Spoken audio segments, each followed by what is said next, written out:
Alrighty, we're live. Hello, everyone. How are you doing? Happy Friday. Happy Friday. Today, we're having a very chaotic episode of OMG, She's Indigenous with Are you Dumpster. ever not chaotic? I have undiagnosed ADHD, and you have ADHD plus. Depression and anxiety. Same. And I have Taco Bell. We got 6-pack and a pound. So 6-pack and a pound is basically where you have 6 tacos and then 2 potato lays. So a pound of potatoes and a 6-pack. That's a lot of potatoes. And you know what? I respect that. I had chicken zucchini noodles and brown sugar glazed sweet potatoes that I made last night. Nice. Yeah, I had a smoothie for lunch. So I eat my real food for dinner. I had McDankles for lunch. I'm sorry, whom? McDonald's? Oh, you said McJangles, and I was like, I'm sorry, who is McJangle? No, we call it McDankles. Just between me and Calvin. Okay, I was about to ask, and not gonna ask. Taco John's is specialized out of Colorado. I'm sorry? Taco John's is specialized out of Colorado. It has like Tex-Mex and whatnot. I don't know. I only ever get when you just get the one thing. Sound like my mom. My mom's like the pickiest eater on the face of the planet. Well, your mom's great. Eat things that are green. If it's green, she's not going to eat it. Unless it's a cucumber or an iceberg lettuce salad. No dressing. With croutons and ranch.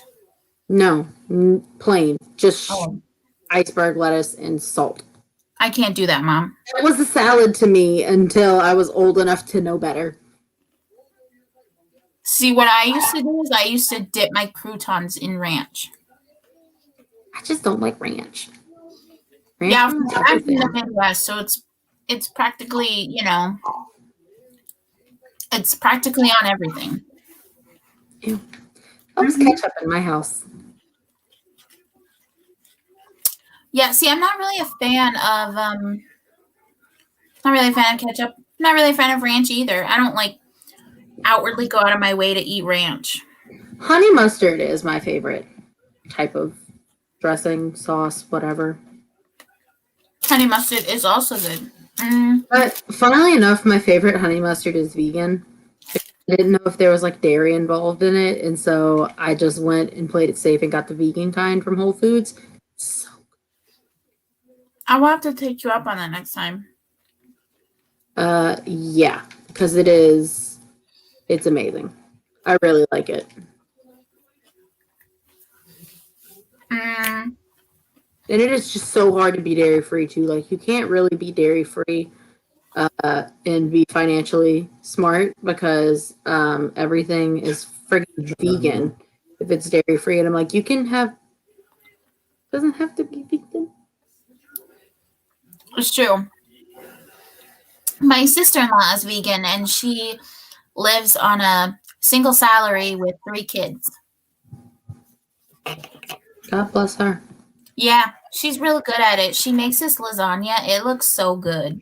I do the same thing. I never eat it, but that's because I'm not at a point in my life where I really love vegetables. My best friend in high school, he went vegetarian there for a minute, and he came over one day. I cooked for him, and I made him vegan spaghetti. You're such a considerate friend. I try.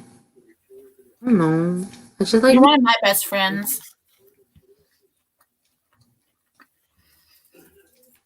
I love you. It goes my friend Natalie, and then you, and then somebody else.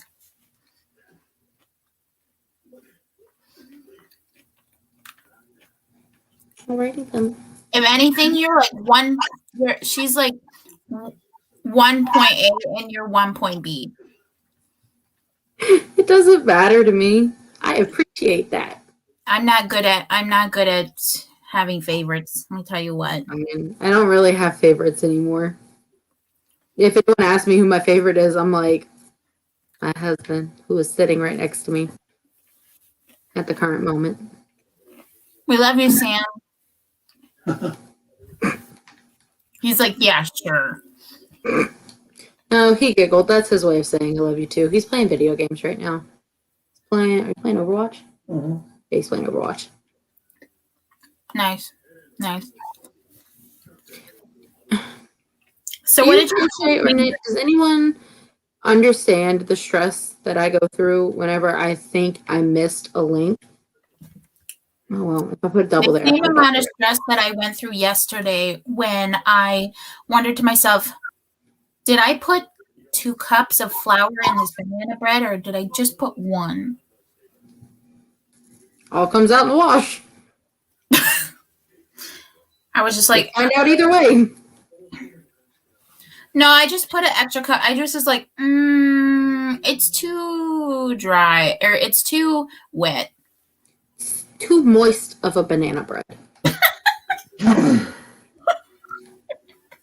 cannot believe I just used that word. It was not a good enough reason. I feel like the computer just get it like going, like turning ever so slowly to make Sam the star of the show, which I'm sorry, he is not. Me! I love you. I love you too. Is it just us right now? Shout out to my friend Kelly who watches these at work on mute so that way I can get view time. I love that for you. Honestly, I don't really inform anyone in my life about these other than like Bookstagram and Book Twitter. Mostly because I don't need anyone going back and watching them. Who knows me? So sometimes you know me in real life, no, you don't. You always get that one judgmental person that's like not even like your friend, but they're like your side, like over here acquaintance, and they're like, "Oh my god, I saw you on YouTube," and you're like, "Please don't. Please stop speaking to me." First of all, 6 feet, okay? 6 feet, buddy. First of all, I did not invite you here to speak to me, so I'll require. Okay, thank you. So what are your plans for the weekend? I know this is really, really random, but you remember that girl that messaged me and was like, "What up?" She has not messaged me back ever since I was like. Remember the conversation we had about it? Yes. I don't know if you can tell, but I've lost like 7 pounds. You can kind of tell in my face a little bit. Snaps for Alexis. You really be doing it. I don't know what I'll be doing because I promise you my brain is turned off half the day. I think that's how I get through it. So much stuff on my plate. The only thing I don't like about these tacos is that they put too much freaking lettuce on here. Like, I do not need half a head of lettuce on my taco, ma'am. What? I said I don't need half a head of lettuce on my taco. That's probably a fair assumption. You know, when you only have like so much meat and cheese and then you just have like just lettuce. It'd be different. I had the same experience with his Chinese food tonight. Because like we ordered takeout and his, what was it, beef and broccoli or whatever? Chinese vegetable. He ordered like some kind of Chinese vegetable something. I don't know. But it was mostly vegetable. And he was really disappointed. Hello. I always hate when they like that's what I hate about when you buy like dumplings or like anything that involves some kind of filling. There's always like too much, like there's not enough filling and then too much other stuff. Yeah. It's like it's not fair. I want what's inside. Oh my gosh, my sister's in here. Not the bad one, the good one.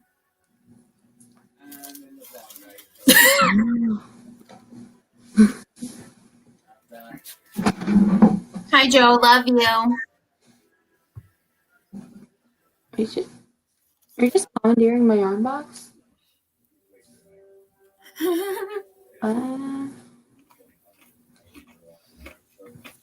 Did I tell you that Sam built me a box for yarn? Protect at all costs. I plan on it. Your sister is so sweet. I think she's on a bus right now. Because she left yesterday from South Dakota to go back to Utah.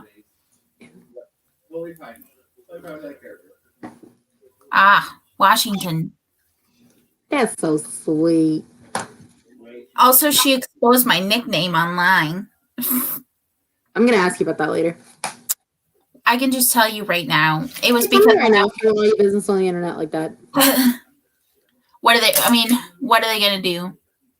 You know that meme where it was like, you think you could hurt me? I had this haircut in school. Yes. It's the haircut where it's like right here and then your bangs are like right here. Straight up bowl cut? We both had those. I had this like when I was in first grade, I had this raised by wolves look. Just untamed. Well, because and then somebody actually went through the yearbook and was like, "Is that your brother?" Like, no, that's me. That's me, but thanks. Oh no. Yeah, no one's ever been able to go through a yearbook, look at me, and say, "Oh, is that your sister?" When it's actually me because my sister's like 10 shades darker than me, and I'm this color. So it's really easy to tell us apart.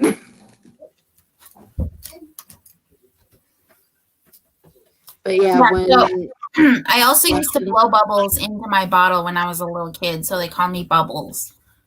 That's cute. I will show you baby pictures later. Thank you. I appreciate that. I was a really cute little kid. What happened? You're still a cute adult. How dare you?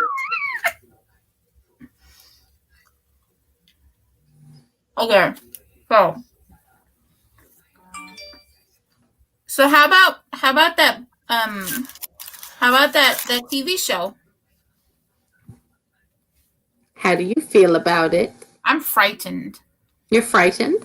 I do not want to watch that again.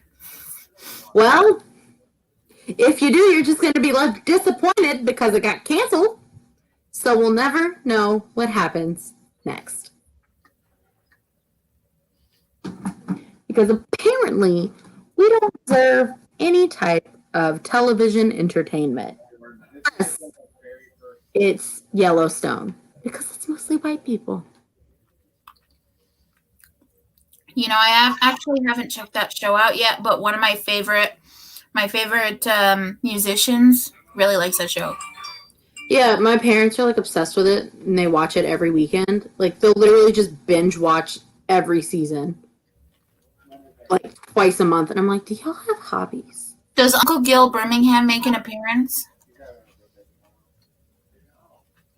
Yes. Oh, then yeah, I'm in.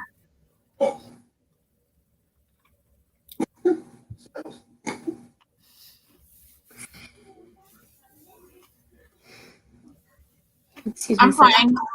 I need to get into the yarn box and your rice. And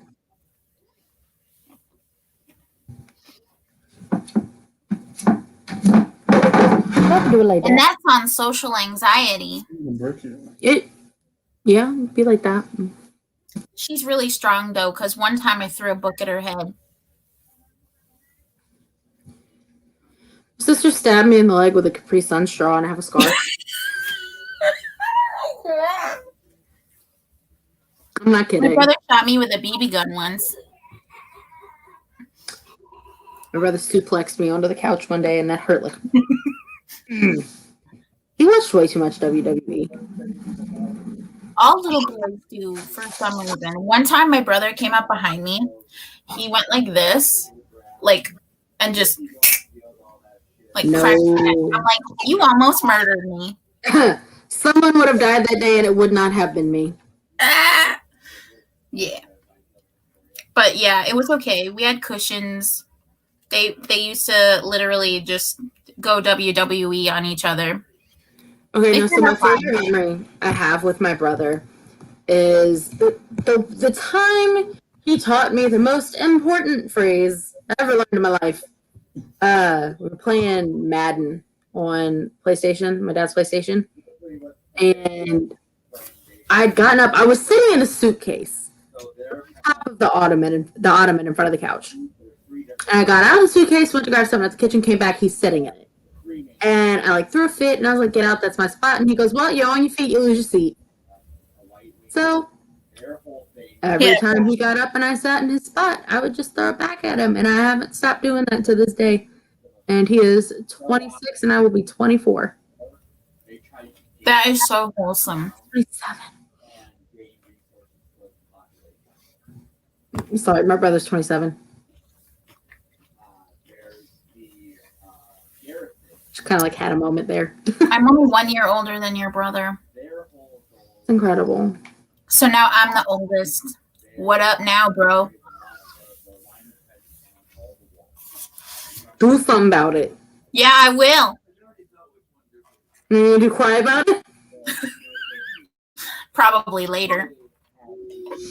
I like how we're just kind of hanging out with your sister until someone, other people, show up so we can get the show started so nobody misses anything. So we're considerate like that. Well, at least next month is comedy. True. Because we need I don't even want to talk about how heartbroken I was when I found out that Charlie Hill died, okay? And I don't know how I missed that memo, but that hurt my feelings so bad. There was another comedian that I remember watching as a kid, but I honestly cannot remember his name. All he knows is the answer is One of my friends is here. It's D&D night. Oh my goodness. I saw something on Facebook the other day that made me think of Calvin and his D&D playing.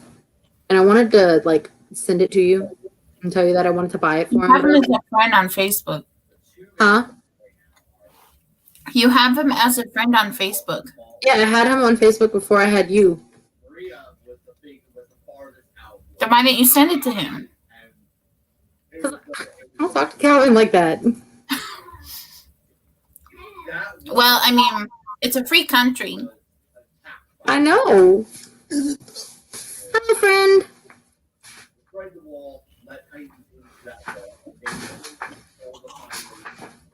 It's Taco John's, Joe. Ow. Okay, did you hear that?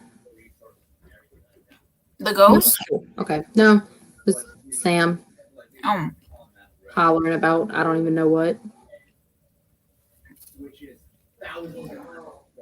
So yesterday I made 3 things of banana bread. Oh, I think my mom scared him. That's what it was. Continue.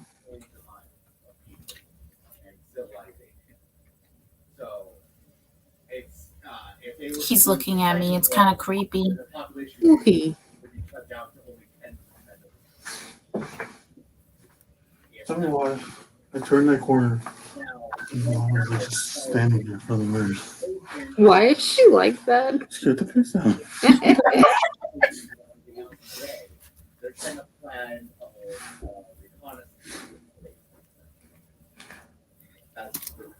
It's a cool.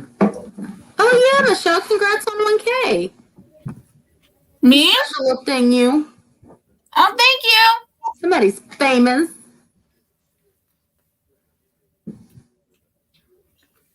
Somebody said that to me today. They were like, "Oh my God, you're famous," and I was like, "Yeah, when the money matches, we'll talk." Where if he fucked up,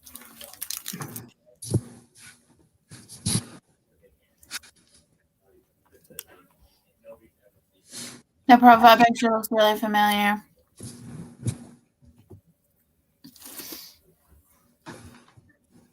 Is that Dillo smirk. shoot? Oh my gosh, am I really blanking on people's names?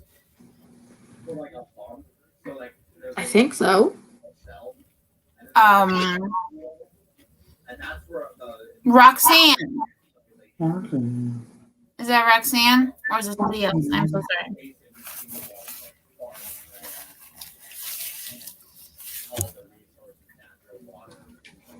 I took a break from Bookstagram. Can you help me? Me? Yeah, you. What would you like? You said, "Is that Roxanne?" And I'm like, "Help."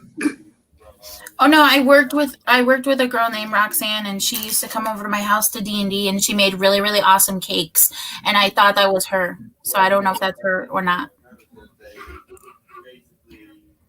One time she forgot a plate at my house, and we had it forever, but then it accidentally got broken. And then a week later, she was like, "Hey, do you still have that plate I left at your house?" Nah, she moved to Michigan, yo. Yes, Cammy, it is a blanket. It's for my dad. It's like, I have like crocheted scrunchie orders that I really need to be working on.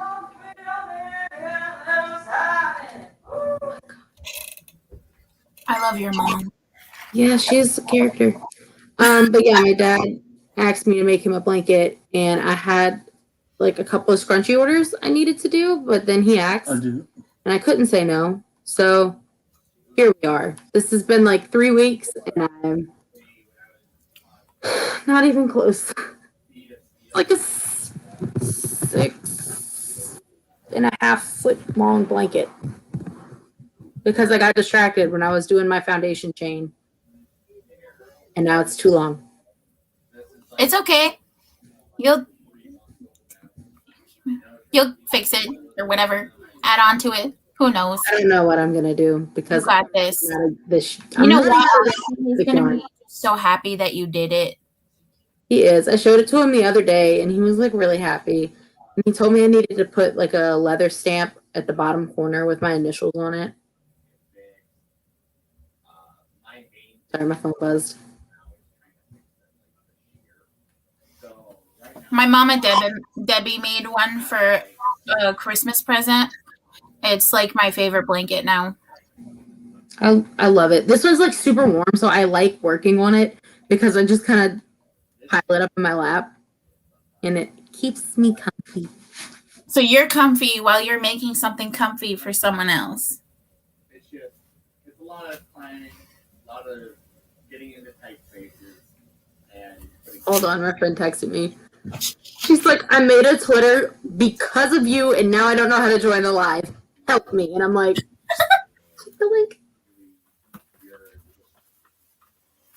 looking at See that in my family we didn't have like crocheted blankets and stuff like that. We had, like the fuzzy blankets or like quilted blankets because our grandma was really into sewing and making blankets, and I made that face because I had neither. You could never be too warm, or if you were going somewhere or traveling somewhere, she'd be like, "Do you have a blanket?" No. Okay, hold on a second. Hold on. And then she'd tell you to stay there. And then she'd go in her room where she had like just stacks and stacks and stacks of like fabrics everywhere and barrels and whatnot. And then she'd come out with this blanket. She'd be like, "Here, take this home." That's who I aspire to be. Like, she was a really amazing lady. Because my grandma taught me how to crochet over Christmas break. She tried to teach me when I was younger, but I was like really young, and I gave up once things got confusing. But then I kind of walked past her and she was crocheting, and I just turned around and sat down and I said, "Give me your extra yarn. Give me a needle. Learn me." And she did. And I actually really like this. I have a tendency to try to turn my hobbies into like something lucrative, and this is the one that I'm trying to just keep a hobby because I need to slow down. Yeah, like literally every time we went somewhere, or if we saw a fabric, or like it was really nice or pretty, or like a plain color or pattern color, old jeans, whatever, we just brought them every single time. And then like we always used to take her like jars of jam because she really liked to put jam on her fry bread. That's so sweet.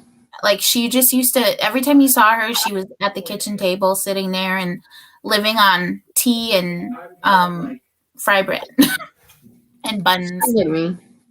And then sometimes she got really, really motivated to make like buns and fry bread, and her whole house would just smell like freshly baked bread. Mentally, I'm there. It was the bomb. Like she had this homemade bread. She had this big big dining room table in her house. She only had like, she had a 2-room house, but it was like a big dining room kitchen area, and then the itty bitty little kitchen, and then she had a pantry that she had sometimes she had the table against the pantry because she used to hoard her snacks and whatnot. And you would just see like flour bags all cut up and then on the table, and then it would just be buns and fry bread and buns.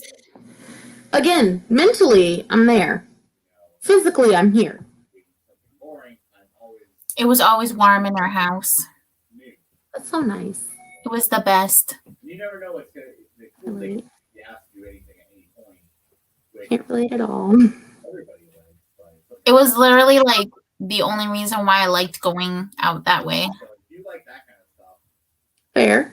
Now it's just too sad. Because all the cool unchis are not around. There's only one left. Like, she's really strong, but she's kind of crotchety because she don't put up with no stuff. She's crotchety because she's getting up there. She's like 90 something. She's earned the right to be crotchety. She's an old cowgirl. All the way behind the chair, and I was just gonna give up. Like, she used to ride horses and whatnot, and she knows how to play a mean ass harmonica. It's incredible. Now I feel homesick. Thanks. It's not your fault. I was like, I didn't do it. Like, I'm just over here trying to mind my business. Make something for my dad. I do it for my dates. Going on a date? You look great. You look really nice. I love white on you. Is that Mom? Would you like to show everyone on the YouTube live that Michelle and I are filming your date outfit? Okay, you smell good too. You look great, Mom. You look very good, Mom. Since I don't have a mirror. There's one in my bedroom. Put your face on it and do your hair without a mirror? Yes, because I used to do my makeup and hair on the bus.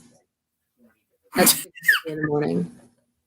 I used to do winged eyeliner on the bus, and I sat in the back. My hair look awful. No, it looks good. I'm jealous of the curls. Love you, Mom. Get it, Mama. You and Dad have fun. That's When you're married and still live with your parents because you're poor. You know, if nothing bad had ever happened or nothing like that, I'd probably still be. If nothing had happened in my life, I'd probably still be living with my parents. I don't know. Today was payday, and you know, it might have been hitting a little bit. For $15 an hour. I have less bills now, so I'm just like, numbers. That's okay. Of like 0.0000 continuously. So people don't just bring things in perfect, you know. Well, that's okay. There's more room for basil. Yes, there's more room for basil and sage. I do have a tendency to spoil them. They deserve it. But both, they're usually like 20 feet long. I'm smart. And to process them further, you have to cut them down. So we have a machine that cuts them small. I'm just She was like, here for a whole month, and I didn't get to go see her. Have you ever been to Drew? bathroom cabinet, maybe? Yes. I don't know where the Benadryl is. Money, we buy things. Yes, my sister came in from New Orleans because they had to get their wisdom teeth taken out, like emergency surgery. They got here yesterday. Today at 8:30, they had surgery. And so, not Root canals are not fun. yeah. I don't know. We're both allergic to the medication they give you, like super loopy, and so neither of us have it. Like when we have surgeries, but just knocked out. Yeah, real jealous. There's like a 30-minute window where I got like a very unprompted, I love you, you're the best sister, thank you for being alive, I'm so proud of you, but also I'm about to pass out, goodbye. Like that's what I got. And then, okay, my eyes are tired, goodbye. So that's what I got for you. Okay, think of that. That's good. Think of the not the solid, but think of the. Yeah. Now, I feel like at this point with our live shows, there's less like actually book club and media club related and more just like, my first. yeah, with some friends. We're just two people who just so happen to read books and watch movies and TV. And also just so happen to really enjoy each other's company. I mean, it doesn't have to be so extreme because like I feel like when some people do it, you just see their like, hi, and it's just like you can calm down.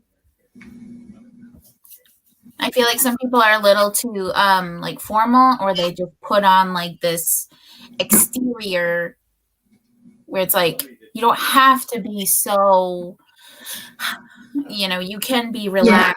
Yeah, I like that. With like our show is just very like this is what it is.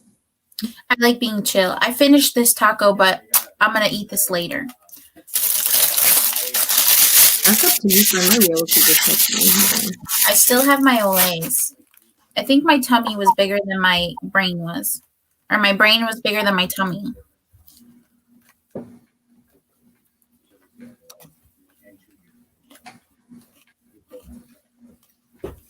Michelle, did you post the link for the live? Yeah, it was a complete freak accident that happened in like 20 years. So. No. Okay. Places, It's been 33 minutes, bud. everything comes the way. Today has been very.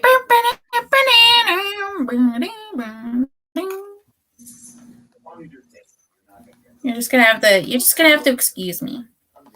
Yeah. Oh no, that wasn't what I. Okay.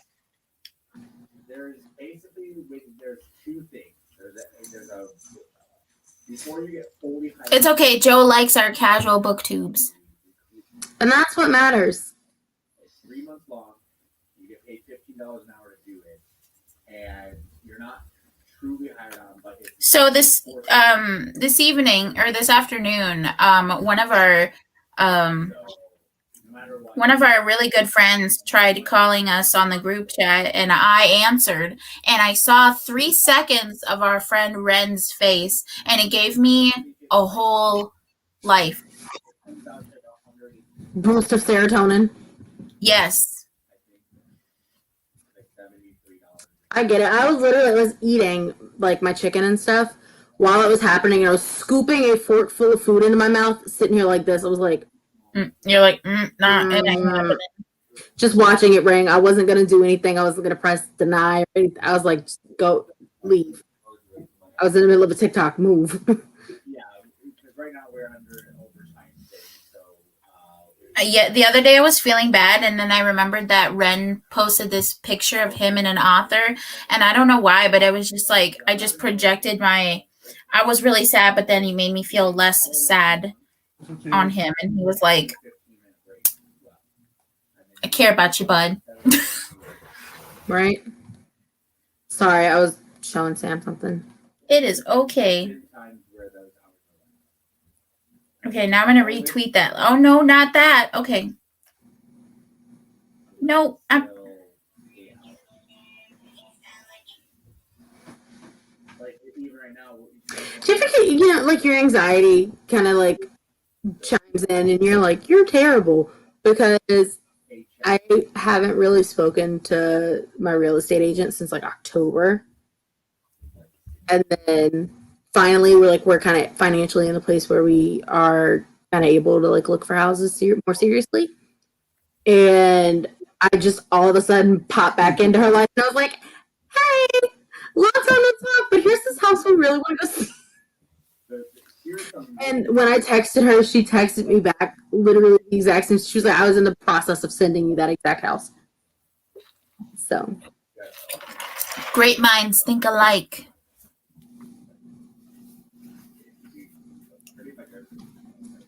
Now you can retweet it because I retweeted the link as well. Because I promise I'm not incompetent.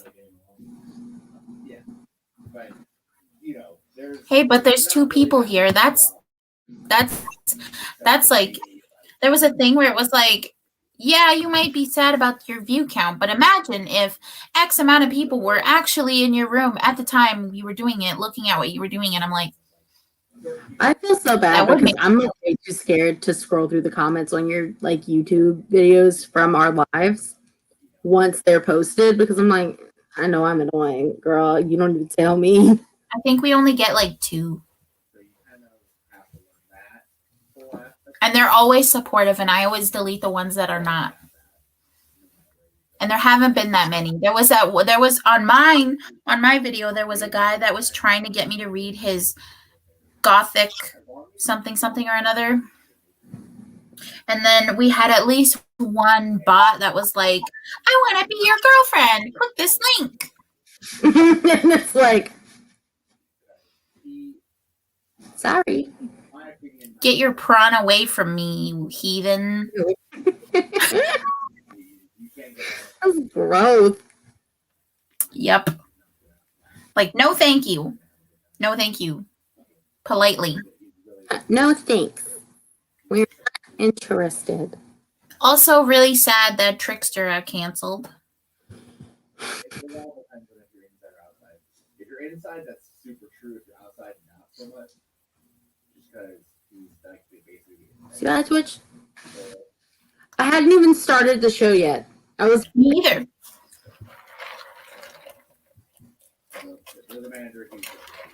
I was waiting for it to come to the US. Right, and it sucks because it's like we never get to have anything nice as far as like representation goes in entertainment. And we were gonna actually we were like, how about a Indigenous romance like movie? And I literally looked through them. They were all like white people playing. And if there is Indigenous romance out there, then it's always something that's like very stereotypical. Like, no thanks. I'm not about to watch Dances with Wolves. So to look for it's exactly. It's got a very much Dances with Wolves vibe. It's very much pan-Indian, and it's like, oh, they're a southeastern tribe, but here's a headset, and it's like, what do you? I mean, technically, yeah, you got Graham Greene and Chauncey Cardinal making out, but she could have done so much better than him. I don't know. Like there is a lot of like Indigenous media in other countries, but there's nothing for North American natives, I find. And if there are, it's not.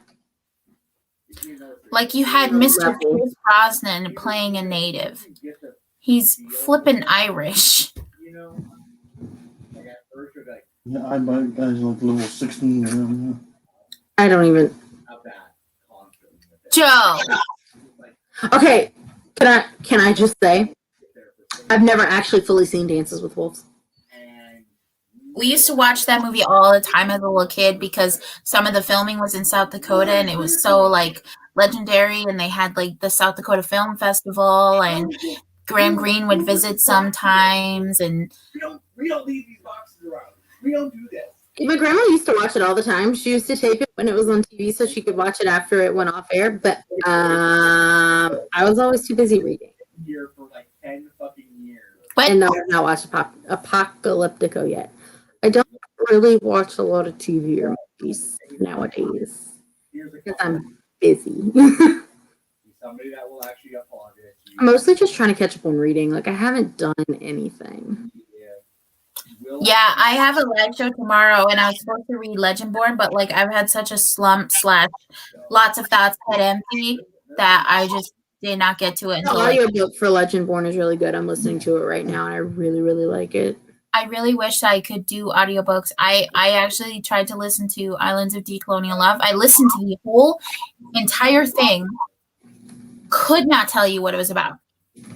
Could not tell you. I have a lot of audiobooks like that too. Like it just be on one. I tried paying attention. Part of a brand company. I could. Nope, it was nothing. I don't know what it is. My friend Nicole is here. She said, I can't do it. I don't know what I'm doing, but I'm watching. I'm like, yeah, you're here. That's what counts. It's true. I don't know. There are a lot of like good movies out of like New Zealand and Australia. And, like, you know, Polynesia as far as like Indigenous movie goes. Sam and I were actually we were talking about one movie. It's like one of his favorite movies. It's called The Legend of Johnny Lingo. And he's like, well, you've never seen the movie, so you don't know what I'm talking about. And I'm like, actually, your sister shared the entire movie on Facebook one day, and I watched it and never said anything to you because I wanted you to think that I knew what you were talking about, and you brought it up eventually. Aww. It's a really good movie. I'll have to look into it.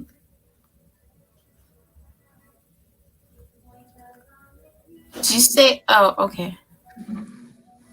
For a second, I thought she was talking about accelerated reader. I was like, girl, we're not in 3rd grade, but I That's got what I was thinking. That's why I was like, because I don't have my glasses on, so I can't really see. And I was like,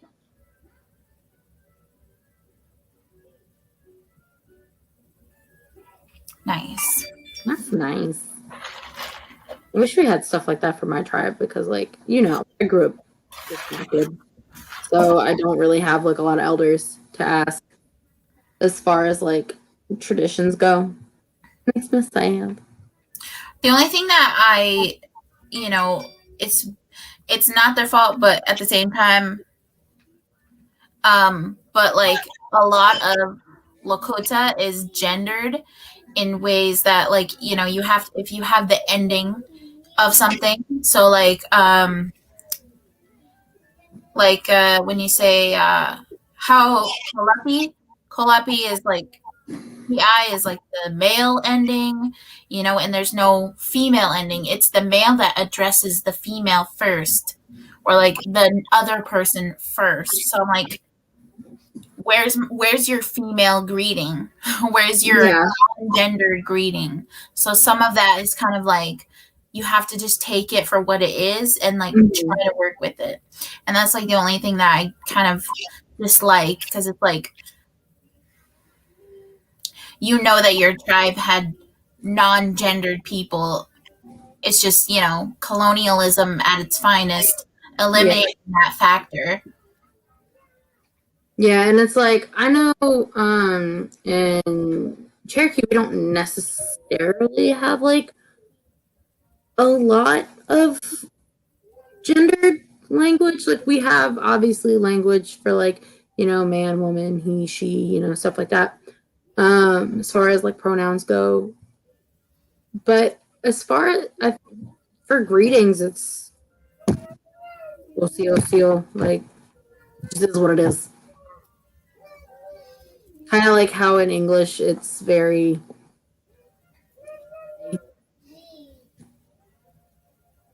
and something will end in like lo or lay, and then like lo is the male ending, and then lay is the female ending. So like, I just wish I was, a bit better that way, and that it would be at least updated because. But I get it. I understand. I totally understand. you're just on fire over there Huh? with your. Look, if you want to know what goes through my head while I do this, it's literally just crickets. And then it's like, "Damn, why is it stuck?" And then crickets. This is a no thoughts, head empty type of. Because if you think about it, then you're like, oh no. Yeah, if I think about it, then I screw up like I just did. So. And you have the oh no, oh no, oh no. Yep.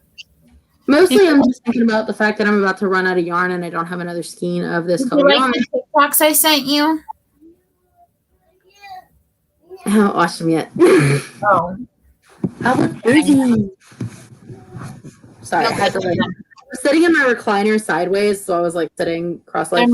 They're mostly that same person, but doing different versions of different things, and it's really funny. Did I just throw my blanket in your rice? Okay, cool. But it'd be like that, so. So we have 3 people in here now. That's enough friends for me. Yeah.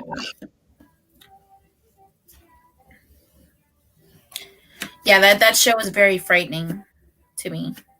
And I've watched some very scary things in my life. But they just like play. I don't think that movie was meant, I don't think that TV show was meant for white people. It wasn't. I think that was purely meant for people of color because it portrays. It's creepy in a different way. Yes. And it's like you have to have some sort of inside knowledge to be creepy. If you know. Yeah. That's exactly what it is. If you know, you know. If you don't, sorry. If you don't, you're just like, oh, it's just this movie about this girl and she has a. I feel like that's why the show got canceled because like people didn't understand what was going on. I haven't really looked into like a lot of the reasons behind why it got canceled. Like I just haven't. I feel like my eyes are 2 different sizes. Sorry. I have one eyebrow, or I have one eye that like is up higher, and then I have one that's like squished, so it's fine. That's exactly what's going on with me. It's the TV show on Netflix. It's called Chambers. It got canceled after one season. See, and I can't even talk about some of the scenes with you because you only watched like half of one episode. I don't mind spoilers. Okay, well, there's like the family who she got the heart from. They have like this wine fridge thing. It's like maybe we should explain the synopsis first. Huh? Maybe we should explain the synopsis for those who are just tuning in for no reason. You go ahead. Oh, okay. Sorry, me. Okay, great. You go ahead. Okay, so basically, Chambers is a TV show about this girl who is living in, I don't know what state it is, but it's somewhere. Arizona. It's Apache. Arizona. Okay, well, anyway, she has this thing that goes on with her heart. She almost dies. She gets a new heart, and the heart that she got is from this one girl, and there's a lot of mystery surrounding her death and like how exactly she got the heart, and then she has this scar now, and kind of like a cursed heart. It's really cool. Yeah, because she starts having weird dreams, and it was like the only Indigenous representation that we had on Netflix for a while, aside from like Frontier. Yeah. Sorry, had a moment there. It's okay. Jason Momoa is nice to look at.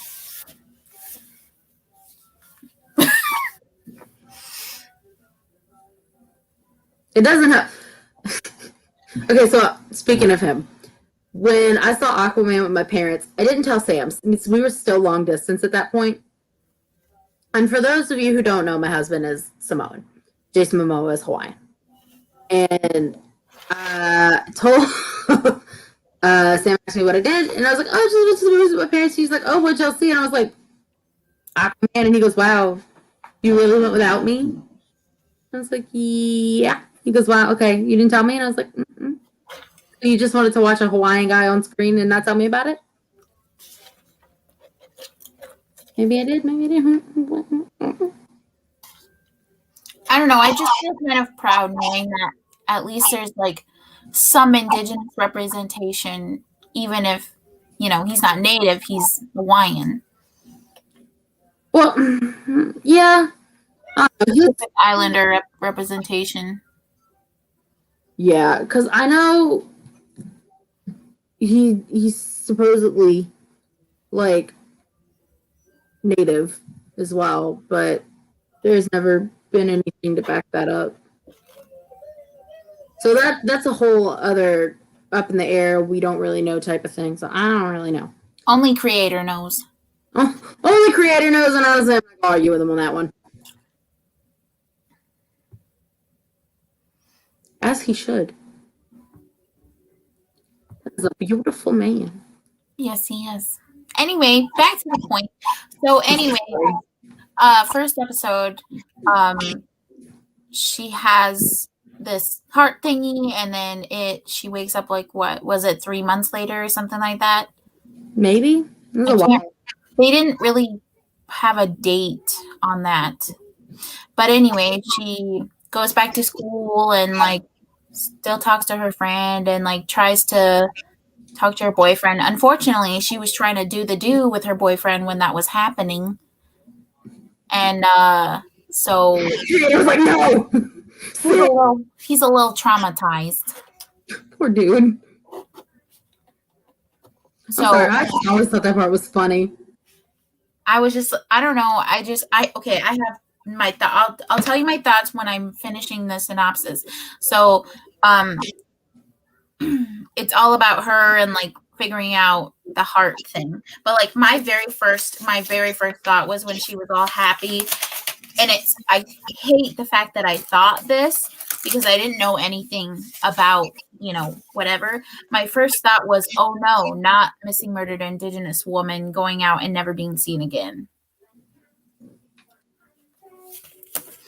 That was my very first thought. I hate the fact that would have been a very fair assumption. And then my second thought was, oh, there's gonna be something bad. Very, very all-encompassing. I like it. Remember, because I messaged you and I was like, something bad's gonna happen, and you're like, wait, what? And I was like, this show, and you're like, oh. Yeah, you didn't really give me any context when you sent me the message. I was like, is everyone okay? Yeah, I do that. Context would have been nice, man. I thought something happened to my nephew. Oh no, so they're in the process of, you know, being intimate, and she all of a sudden has this thing and her heart is like beating super duper fast, and then you just see him carrying her, begging for help, and then the next sequence is like her going back to school, and like she has this big scar and she has to put Vaseline over it and whatnot, and she goes back to school, and then people start to like talk about her scar and whatnot, and she gets all insecure. But her friend is really cool and is like, hey, so I'm gonna stay out here until you come out. And I was like, we all need a friend like that. I agree. Of course, I had that growing up. My sister would always came in the bathroom with me. That's good. I do that now that I'm older. We traveled in packs. Like every time we were at a family function, I'm like, hey, I have to go to the bathroom. Come with me. Yeah, because family functions are draining if you don't have a sibling. Okay. I think I'm just going to stop because I just got a cramp in my foot. But yeah, so Chambers is like super creepy, super weird. I think they cast the perfect person for the lead. Because Savon, she like that's how she is in like real life as well. Like she's not really playing a character; she's basically playing herself, which I really liked because it was a really good, you know, it was natural. Her delivery was supernatural. She was great. And I just feel so bad because it was like a breakout role for her, and the show literally got canceled. The end of the show was crazy, and I was so excited. I was like, "This is gonna be so cool! Like the second season is gonna be so dope. It's like everything's gonna happen."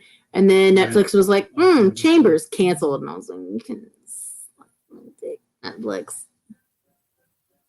So that's how I felt about it. But I thought a lot of the like the representation in the show was really good. Because I think her boyfriend on the show, he was Navajo. Ooh, he was super cute. Yeah, her boyfriend in the show is Native, but I can't remember if he was like Navajo or Apache. But there's Also, the people that they cast, the white cast, was so on point. right? The creepy level. Like, although I'm not gonna lie, I was expecting a lot more on the first episode from Uma Thurman.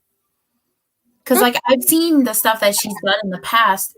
She's a brilliant actor. She's very elegant and very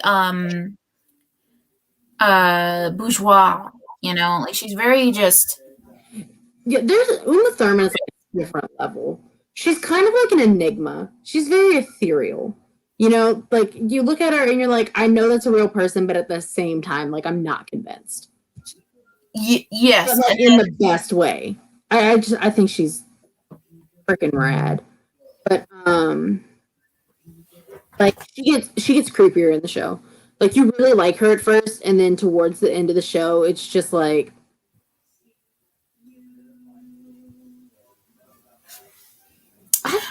people at Netflix just be making stuff, and then they actually get to the end and they're like, If they cancel Warrior Nun, I'm gonna be so flippin' PO'd. That's such a good show. Warrior Nun. I haven't started it.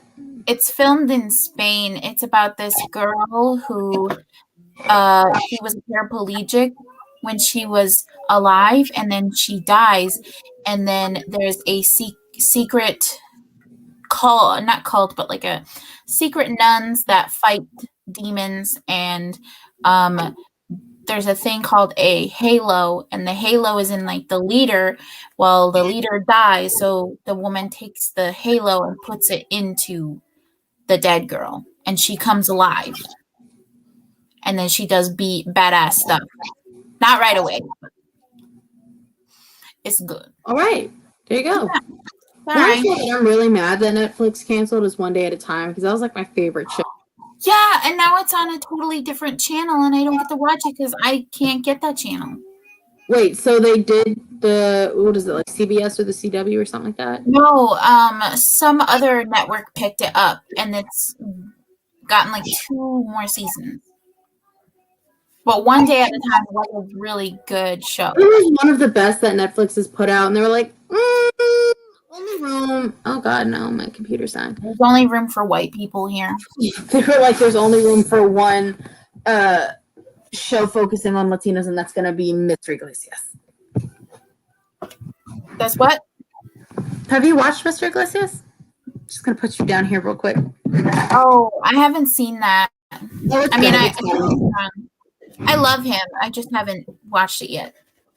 So we've discovered I actually cannot reach my laptop charger. Oh. I'm sorry, this is like a really weird angle, y'all. Sorry. It's okay. We love you anyway.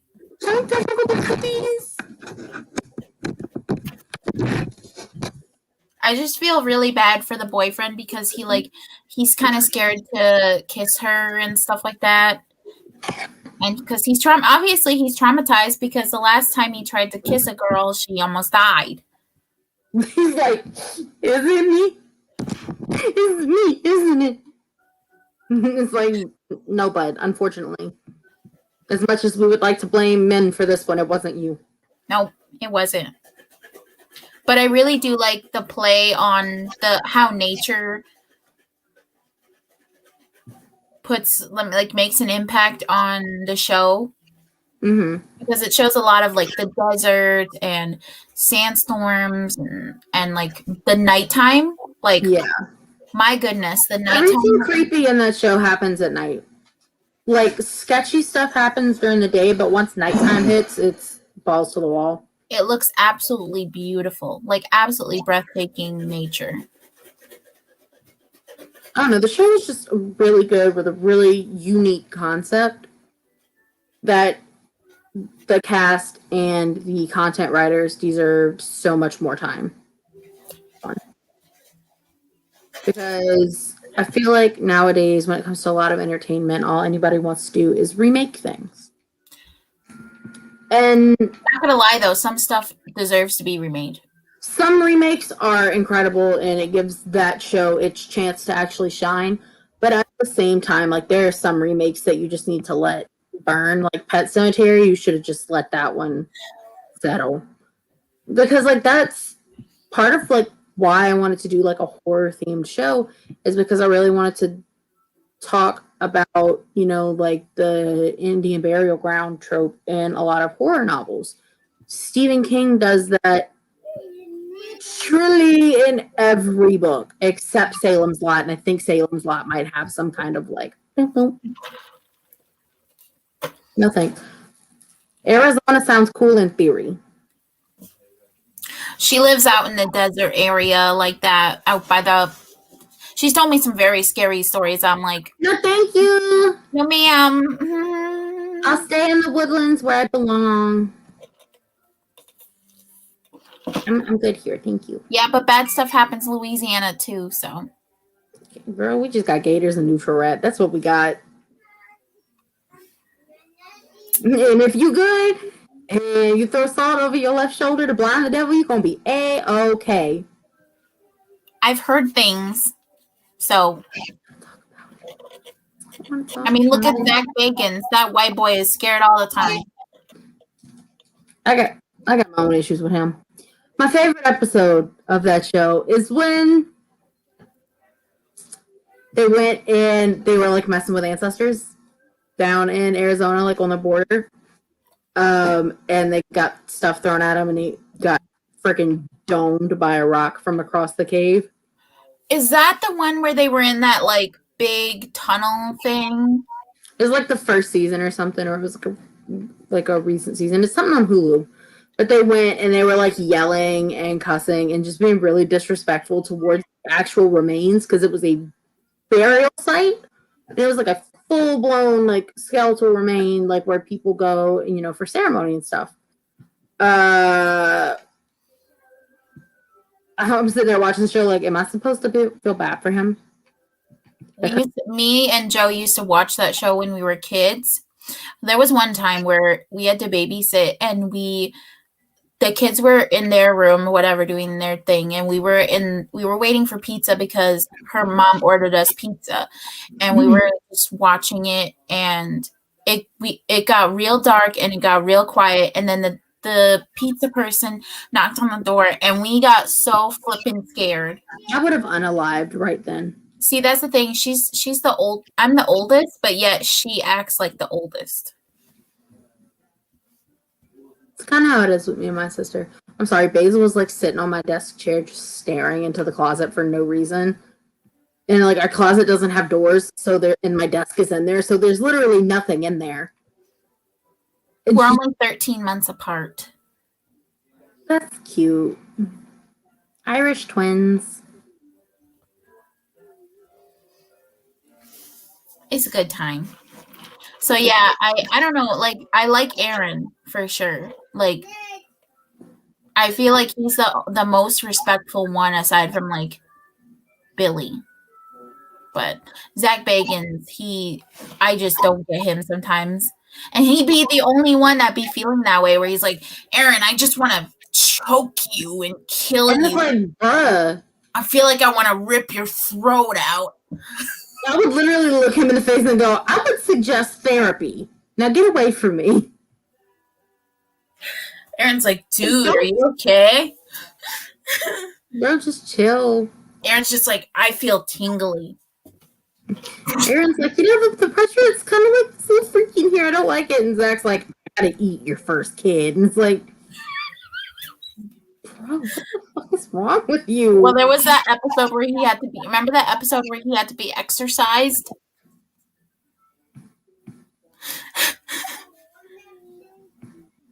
Okay, I'm gonna be honest. He deserves every haunting that has happened to him.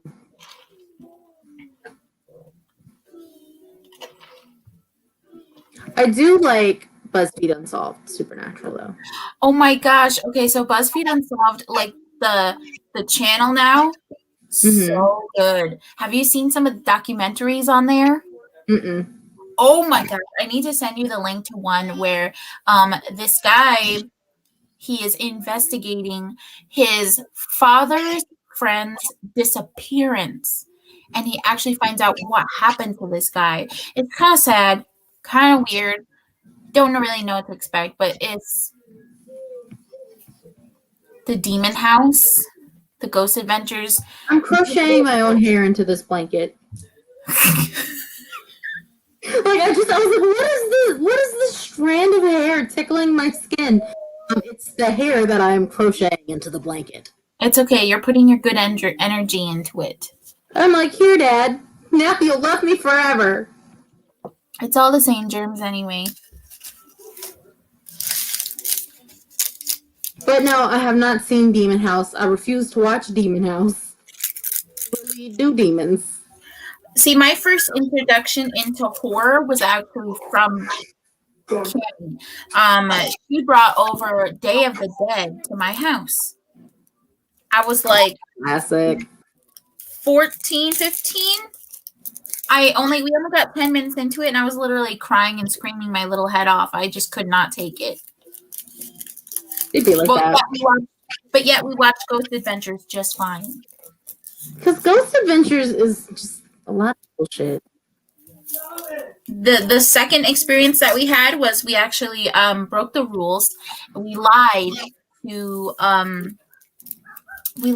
our her dad, my uncle. We lied to him and told him that we were going to a Penguin movie. We actually bought tickets for Haunting in Connecticut. So you said, no, we're just going to go see Happy Feet. It ended up doing something completely different. It was the March of the Penguins. Something, I don't know. There was penguins and we were like, oh, we're going to go see that one. And so he gave us the money for popcorn and sodies and snackies and all that good stuff. And she was like, hey, we should go to that movie. And I was like, I don't know. That is kind of scary looking. And she was like, nah, That's the point. Let's do it. And so I'd only seen Day of the Dead, and I was like, is this like that time? Nicholas' younger sister energy. She's great. She seems great. I like her already. Okay, so we watched it, right? And you know that part with the eyelashes? No, because I haven't seen it. Oh. Because I just said I don't do demons. Well, there's a scary part where it involves eyes. And she watched, she covered up her, I went like this, and I saw what happened, and she did not want to look at that. And by the end of it,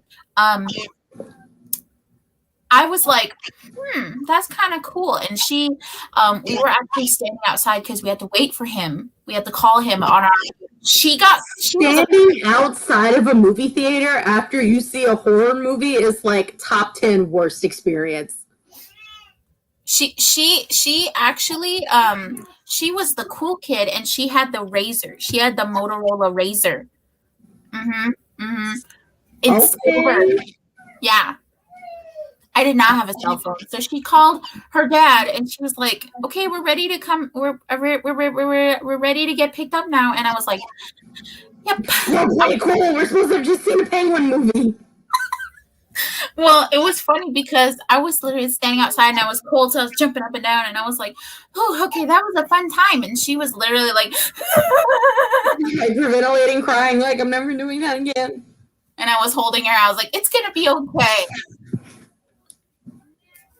That was fun. But like with me, I never had like an into horror movies. Like my favorite shows growing up were Courage the Cowardly Dog, Growing Up Creepy, like, From Adventures of Billy and Mandy, like things like that. I liked creepy shit from a very young age. See, I never watched that. I never watched Courage the Cowardly Dog. I like watched Powerpuff Girls and like Johnny Bravo. Loved Johnny Bravo. I used to watch those too, but my favorite was just Courage the Cowardly Dog. I don't know why. I really liked it. I never watched it. So creepy. And it kind of blossomed. And now, well, I've actually grown out of it. I mostly read romance now, which is weird, like contemporary romance. But I used to only read thriller and horror and true crime and stuff like that. Like there was never really anything happy about what I was reading. And everyone was like, "Are you good, bro?" And I'm like, yeah, "I'm fine. What's going on?" The other one that we actually watched was Rose Red, which had Stephen King. It's a Stephen King movie / mini series. Oh no, wait, you talked about it because you told me to watch that. Yeah, and so we watched that. I remember watching that as a kid, but like I never considered it horror. I did watch like maybe got like 45 minutes in, and then somebody would notice that I was watching it, and then they're like, "Oh, you can't watch that. That's scary."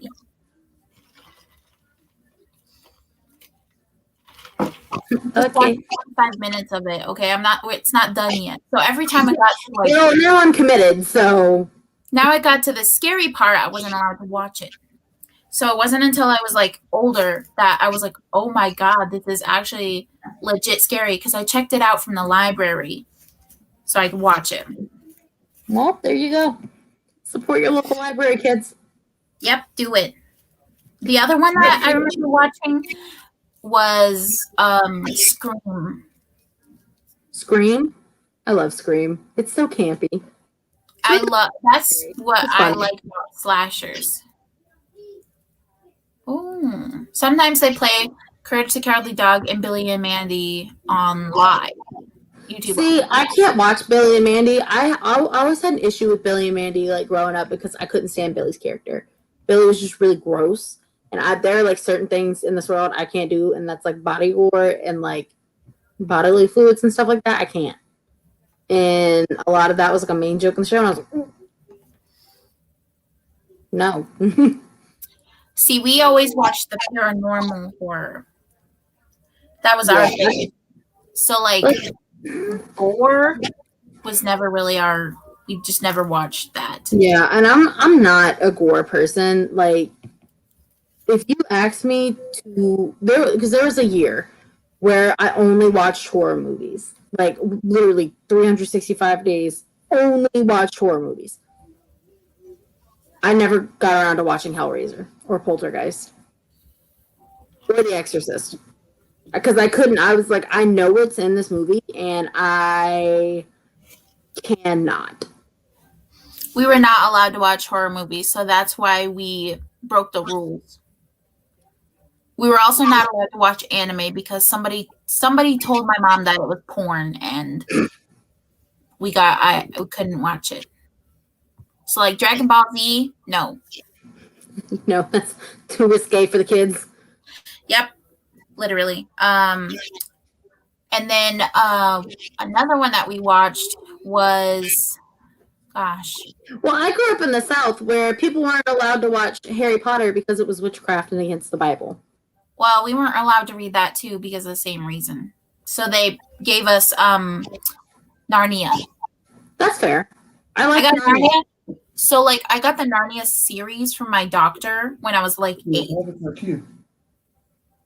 I really liked the Narnia series. Like, unfortunately, I didn't get to read it because we're not my mom had a tendency to put stuff in my room, and then eventually they just got lost, or they got up and walked away. Mm-hmm. You know what I mean? And then for Christmas, when the movie came out, he actually gave it to me for Christmas. And I saw that, I was like, Aslan, that is the only vision, the only thing I see that is like a godly figure now. But like diving away from that, like Okay, you're having damage and so my first date with Calvin, it was actually the what was it? Prince Caspian? No. It was a horror movie. It was the one, I can't, The Exorcist, but like the third movie. It was Like the true exorcism of Emily something or whatever? no, She okay. said, let me pull out the iPad. Yeah. Fancy with technology. Well, you know how ADHD be, if I don't look it up, it's going to consume my thoughts. Yes, that's why I'm on medication. It was the third Exorcist movie. And it came out in like 2010. I can't remember what it's called. The third Exorcist movie? Yeah.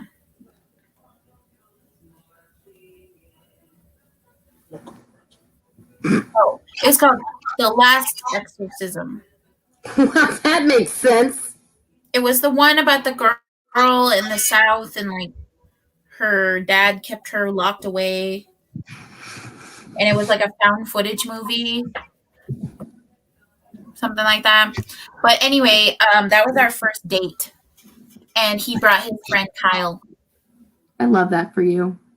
I don't like found footage movies. I think they're boring, like Blair Witch Project. Everyone's like, it's so scary. I'm like, it's freaking boring, dude. I think it's more scary along the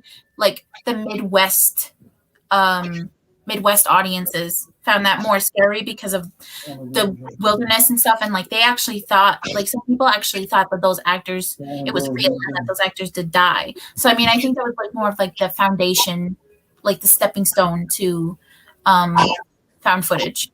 I would say my favorite found footage would be like No, I'll tell you what ruined me for found footage. Megan is missing. No, thank you. what? Megan is missing. Never heard that one. Don't. Please don't. It's literally about, I think she was like 16. This girl, she met some guy it's like based on a true story. She met some guy on the internet and she like goes to meet him in like the woods or whatever, and she gets kidnapped and they're trying to find her, and at the end they like show a scene where he like opens up like one of those like 10-gallon barrels. Yeah. And it's really graphic and it's really triggering and literally Oh, I heard about that. I have nightmares. Still.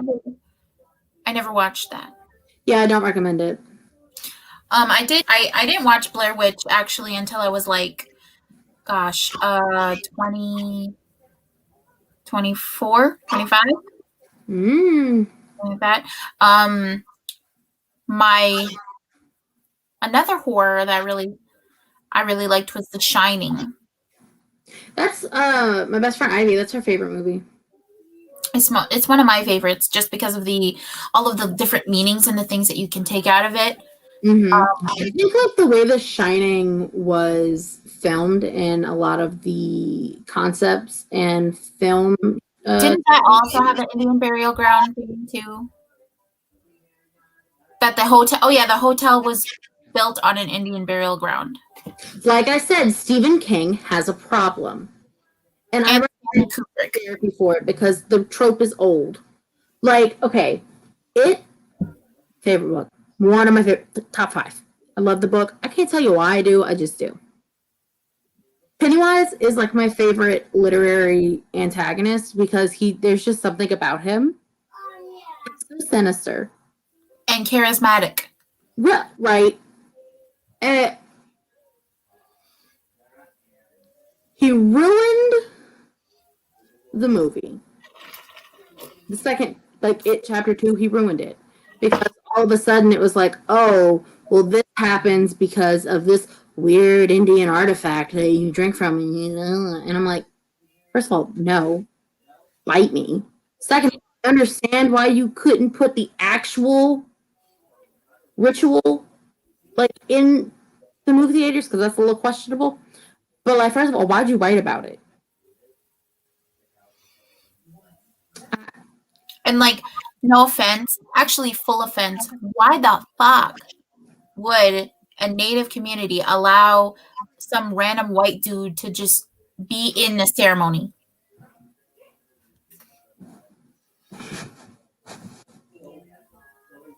Because white people. Because white people in Hollywood, that's why. But it's a blanket and it's very warm. And I'm sweating. But thank you. I love it too.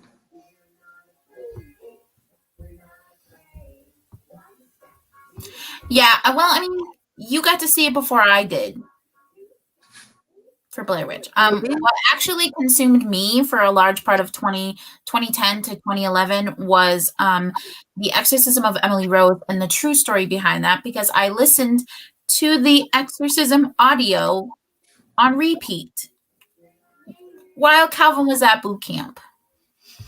It was not a healthy time. Did you hate yourself? Actually, no, I had really bad apocalyptic dreams. And like I started acting differently and like it had weird bouts of sleeping and like didn't like to eat a lot. Some people were demons. Some people were concerned. Girl, I'm concerned. Actually that's a big thing for me now. It's really hard for me to hear certain like EVP or like certain audio in like the ghostly content that I like to watch and like certain things in like movies, which is why I don't really watch found footage anymore because of like certain things that I can hear or pick up. And like now hearing that and like seeing TV or like hearing audio really freaks me out now. Like there's certain listening, and that's completely valid. My cat jumped inside the yarn box. I'll show you.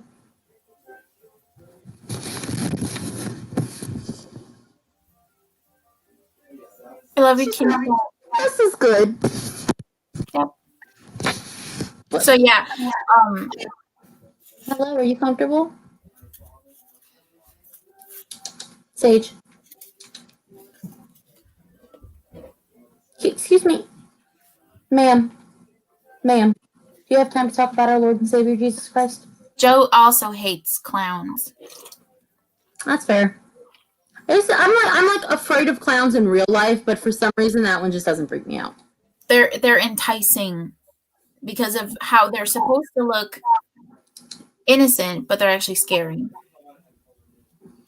And then so the resolution to that whole exorcism thing was my friend gave me a bottle of holy water and a rosary. That was her solution to the problem. There's no true solution. She just made me clear my YouTube thing, my YouTube search and my history and whatever, and made me start a different account. So I stopped listening to it. Nicole would like me to add that she hates Stephen King. She's texting me about it because she's like, I still don't know how to comment, but I'm here. Well, thank you. The Rose Red I think is very underrated. I think it deserved a lot more screen time than it really got because there were some. I think there were definitely some like Stephen King novels that didn't get the attention they should have. Or there are some that like absolutely did, like Mercy with Kathy Bates. Misery. I don't know why I said Mercy. Thank you. That was perfect because actually that was like one of her breakout roles because before that she played like more innocent roles, and like Yeah, and now Kathy Bates like does it all. she actually used to sing. Really? Yeah, there's I an could see interview. that. It's like they take different actors and like they take their movies and then they talk a little bit about each movie or like certain movies that were like more standout roles. Mm-hmm. Love that little series. She's great. I just love Kathy Bates. Funnily enough, the most realistic role she's ever played. Well, you don't get to look at me like that because you jumped on top of the yarn that I am using. This is not for you. I'm sorry. Yes. It's Getting okay. in an argument with my kid. It's fine. Anyway, the most realistic role Kathy Bates has played was her role in Disjointed, where she was essentially herself. Cool. I really liked her in Fried Over Green your head. Tomatoes. Huh? I liked her in Fried Green Tomatoes. I love that movie so much. It's like a family classic. Fried green tomatoes, steel magnolias. My papa actually had a. This is where all of like the good movies were hidden. So like anything that was like rated R or like that was like one of our family favorites. In order so that people didn't steal it, he would actually hide them in his sock drawer. So Well, that's a good way to do it. if we wanted to watch that movie, we had to take it out of the sock drawer. There you go. The only movie that we were not allowed to watch that was in my mom's drawer was the Tina Turner movie with Angela Bassett. Oh, girl, that was so good. I still haven't seen it. I guess like my childhood was a little bit different than a lot of people because my parents really didn't like put a filter on what we were allowed to watch and what we weren't. They tried to keep it as age appropriate as possible, but at the same time, they were like, you're gonna watch it eventually. Come on. Well, I mean, at 5 or 6 years old, we were watching Thunderheart, so they did care, but they didn't care. Like action, like stuff with shooting and killing, they didn't really mind.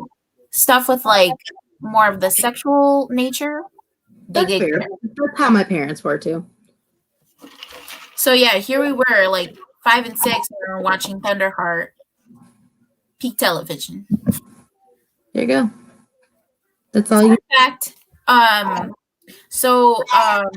our grandfather was actually a really big fan of horror.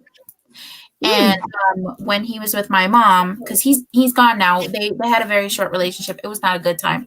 But they actually went to The Exorcism in theaters. Because I was telling her about this movie that I watched, and she was like, that sounds really familiar. I think I've seen that show. She calls everything, whether it's movie or TV, a show. Mm-hmm. So, Nicole has never seen Fried Green Tomatoes, by the way.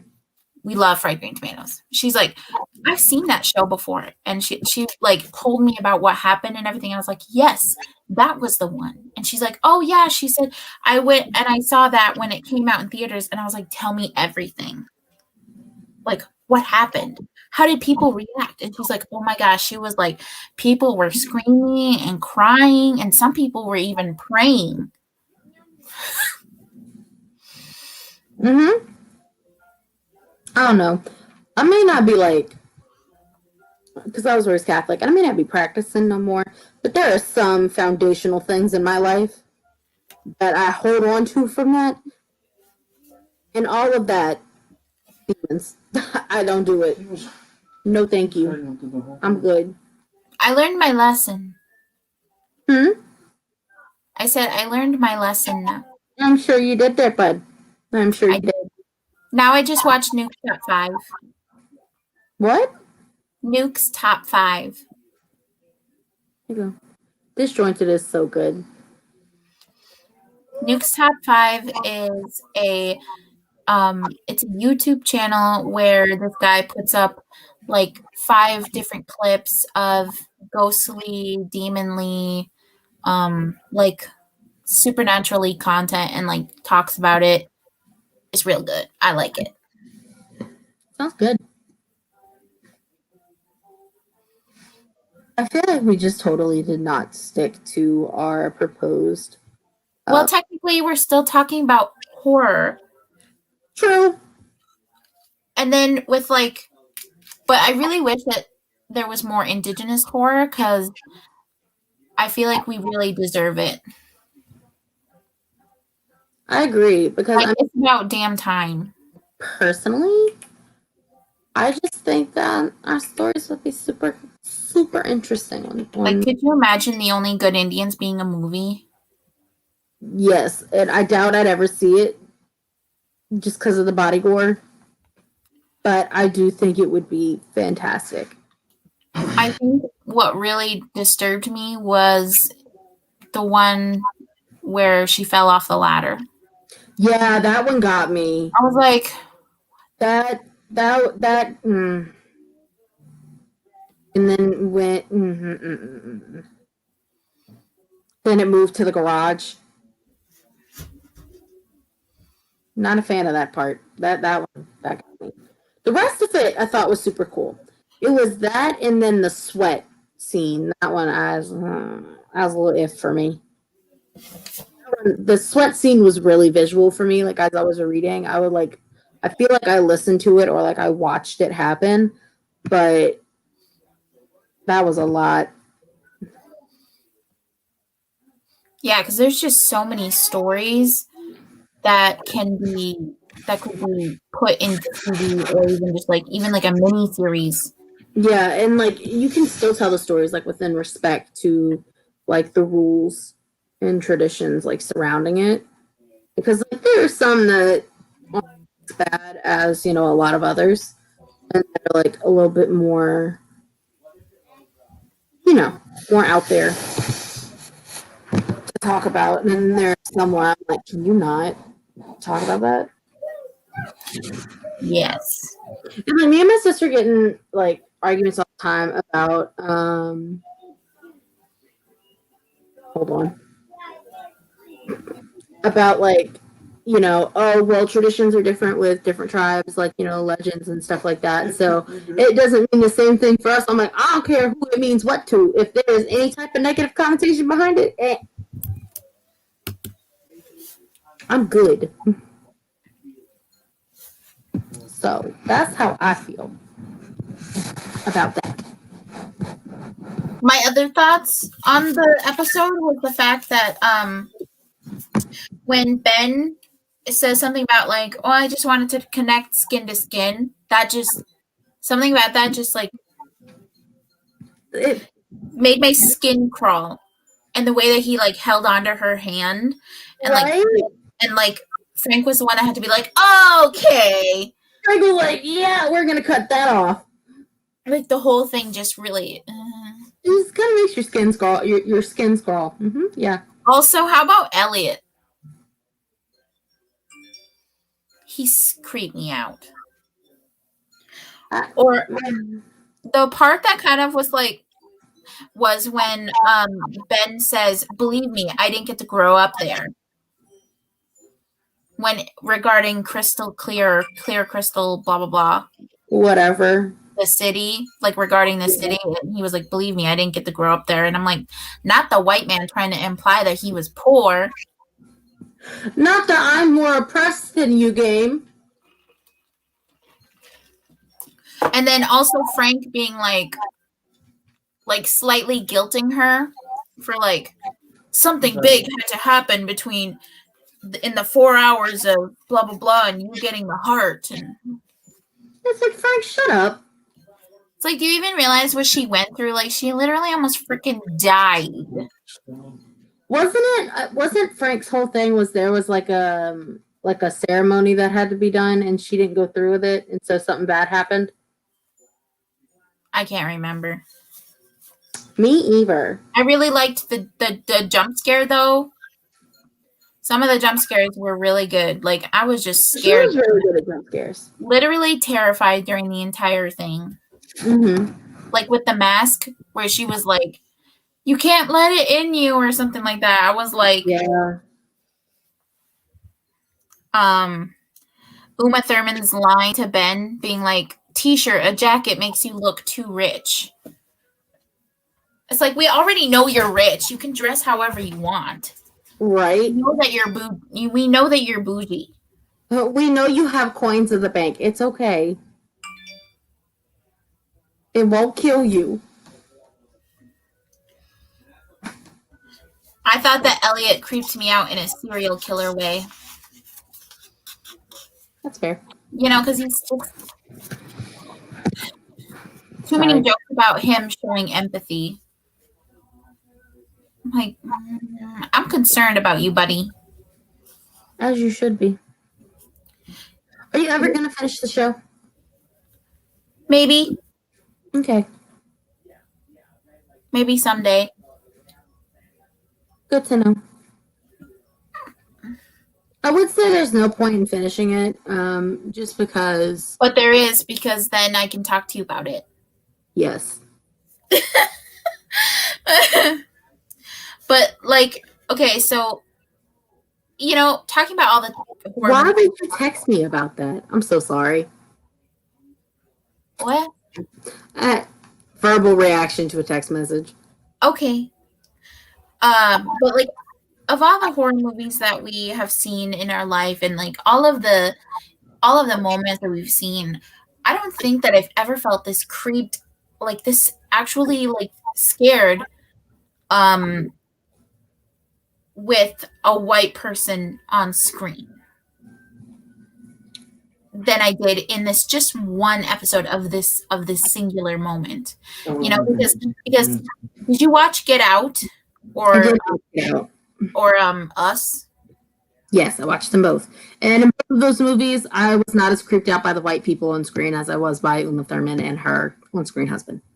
Yeah, I feel the exact same way. Like, don't get me wrong. What's his name?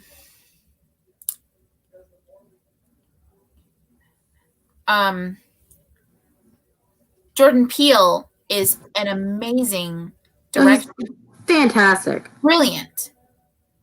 I mean, you do feel, I mean, I think I felt more creeped out in Us than I did in Get Out. Same. Like, I understand. Like, I was creeped out by Get Out in a different way from the way I was affected by Us. Us was unsettling.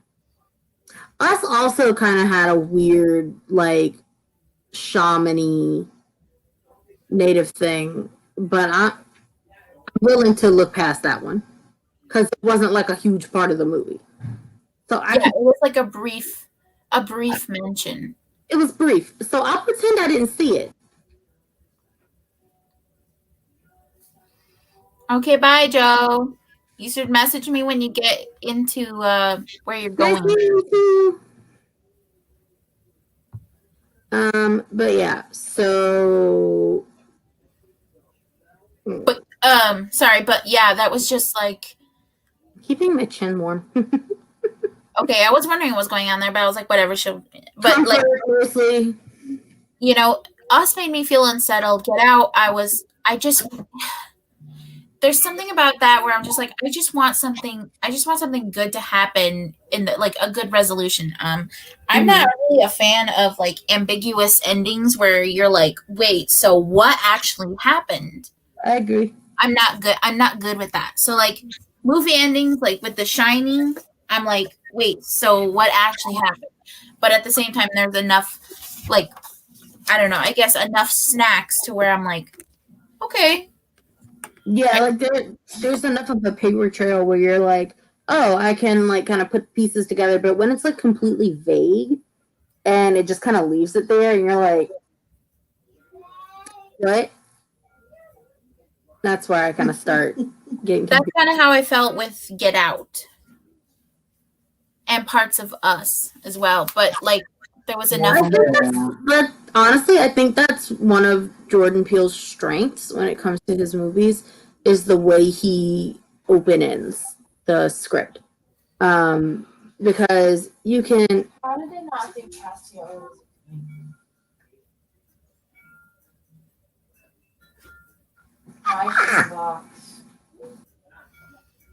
Wait, what just happened? My sister just woke up from her nap and came in and said, "How did they not think Castiel was a twink?" and then looked at the cat and said, "Why is she in a box?" Jumped in there herself. Oh, you okay, sweet baby? Smelled like peanut butter in the bathroom. You smelled like peanut butter, or the bathroom smelled like I peanut butter? smelled like peanut butter in the bathroom. Okay, hold on. You smelled like peanut butter in the bathroom? No! Okay. It. Okay. And then I threw up some noodles. Was it a good experience? Okay. Yeah, happy. You need anything? Love you. Happy.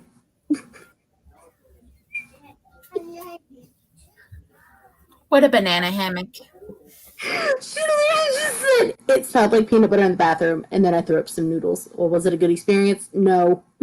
She just left. Okay. Hmm? Alrighty. It's not like they didn't hear her. We'll close the box on your cat. Go for it. Every 5 seconds, Sam's like, "That's too much information." Okay, that's near the second time I said that. Don't lie to your viewers. What are they gonna do? Unsubscribe. I'm here once a month. Not on my channel. Not unsubscribe to my channel. Anyway, I'm here once a month. They don't have to see me often. so the first time that you how about like the creepy dreams that she got? Yes. Like the first dream where she's walking during that storm, and then she sees the boyfriend, or like a boy, and then the girl, and then she's like, she wakes up and like can see that girl's face like right over. There's something about that really scares me when you see, like, when they do sequences like that, and then the person wakes up and then, always get me. yeah. Because it's something that I think is a universal experience. And for me, I am easily affected by my dreams. Like, I have a lot of really vivid dreams. And so that dream really got under my skin. So it was a bunch for me to take in.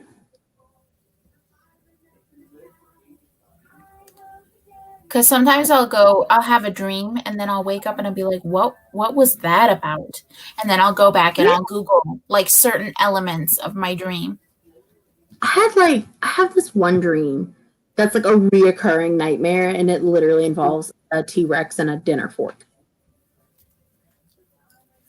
Skateboard, brother kick flips me off the skateboard. I go flying. Oh, this is all to save my little sister's life. Like, I'm chilling in the house. Everything's fine. The ground starts shaking. I'm like, why is the ground shaking? Roof comes off. Why'd the roof come off? T-Rex ripped it off. Don't know why. Whatever. I've been having this dream since I was 5. Run out the house. Brother's on skateboard. Jump on the skateboard. I have one salad fork. Brother, back skateboard. Up. There I go. Flying straight to the T-Rex's heart. Just into the T-Rex's heart with the salad fork. Boom. I saved the day. Damn, you're badass. All it takes is a salad fork and a dream, bud. Yep, it does. That's one of my recurring nightmares.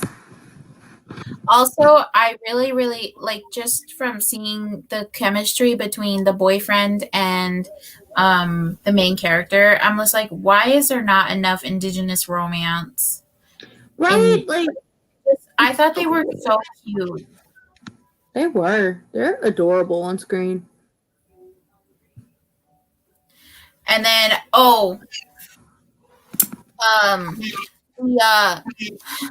the counselor at the new school, where he's like, I coach life.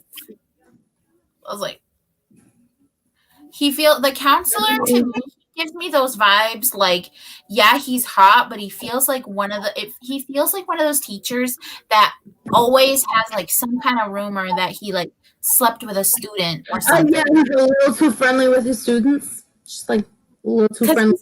So I'm like, there's some kind of misconduct. Oh yeah. And it's like, I know for a fact that as soon as I saw the school, I was like, if I would have ever walked into a high school like this, I literally would have had the biggest WTF attitude and just been like, can I just go to class and go home, please? I don't want to be here. Let's just get away from the colonizers I don't things. care how much money Google has funded into this school. Let me go home. Well, it's like if you're going to put so much money into the school, then why is your school still called the Braves? Maybe that's the point the writers were trying to make. Well, because Marnie was like, oh, yeah, I made up a petition to try to get that taken down. Oh, yeah, they want to do the whole, like, white savior activism thing. That show is meant for Native. The show is good. It just deserved more. Point blank period. The show deserved better. It really did. And, like, how about the friend at the very end when she's, like, the hot Cheetos? And then she's like, something about, oh, yeah, she was electrocuted and she had an old radio. And then one day it just ended up in the shower. And I'm like, no, it did not. That's not what happened. There's no flipping way that it ended up in the shower, bud. It's like, how? Make it make sense. Please put the pieces together. The puzzle piece is mixed up parts. Yep. I was like, literally electrocuted in the shower. Oh, no, that's not true. It was definitely murder. Notes. You're always just like so well prepared. No, I'm not. Not for this one. Compared to me, you were very much prepared, and I'm just here, and I'm like, I fly by the seat of my pants. It's just because I have to talk about how I feel about everything. That's fair. I respect that. That's like half the reason why I started a channel, was so I could talk, not just like, oh, I just want to talk about books. No, when I say I want to talk about books, I want to talk about everything. Mm-hmm. Like, I just wanted to have like a really good conversation with a friend. That's how I feel when I want to talk about books. But like lately, it's just about drama. What were you? No, you finish. I said lately, it's just I've just felt like there's been a lot of drama. There's always going to be drama in anything. I mean, remember, my online presence started in the One Direction fandom of all places. Like, this is tame. Bookstagram is so tame. Every week there was something new and it was like earth shattering. And that was a lot for a 15-year-old brain to handle. Now I'm here. And I'm like, it's so nice. I just vibe. It's kind of like a plant flying, like floating in the wind. I'm good. The only time I really feel like, like, is when there's supposed to be, like, I feel like it's always crickets when, like, Indigenous issues come up. So, like, regarding, like, The Only Good Indians, this was so flipping good, but there was so much drama surrounding it. And, like, I'm really hoping that Saga treats us nicer when it comes to Stephen Graham Jones's next book. Well, like, I just emailed my contact like right away, and I was like, "Hey, listen. So when this book's on its way, can I get an arc?" Yeah, like for me, I never had to deal with a Saga because that was before like I was even in the group chat. Like I didn't know that there was like a whole Native community on Bookstagram because I wasn't there. But I got there from that one girl. Like, oh, I don't get it. They just talk about basketball. Oh, American, whatever her name is. I still get mad about that because I think about it sometimes. I'm like, ooh, because she still got like them 12,000 followers. She probably has more now. And then she like really contradicted herself when there was that whole thing with Book of the Month. And she was like, oh, I canceled and I switched the page. And then a week later she was like, so here's like my promo as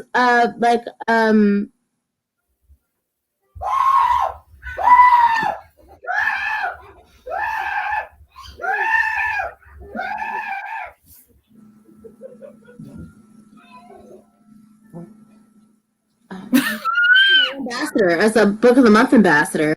So that was the whole thing. And she just like took nothing away from the entirety of the experience. Just walk away, pretend like nothing happened. That's what I do when my family embarrasses me. Is that Calvin? I don't know what happened. I'm not going to ask. I don't know. Where is my nephew, by the way? Running around.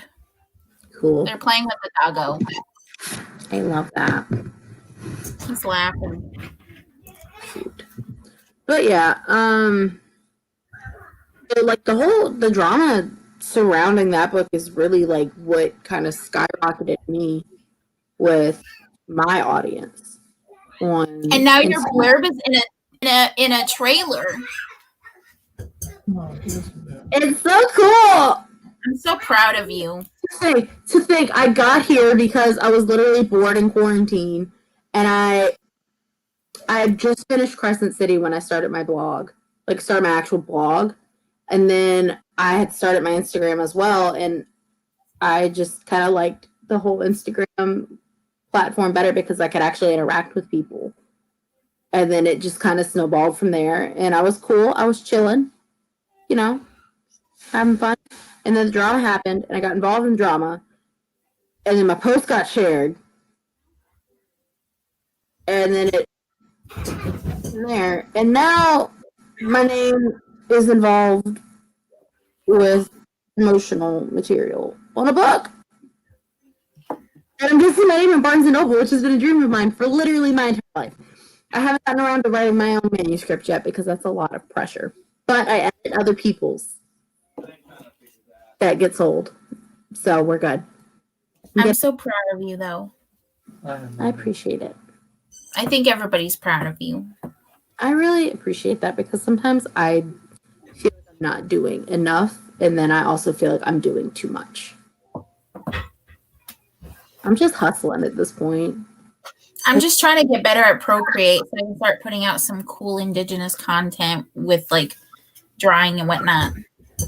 I believe in you. Procreate is fun.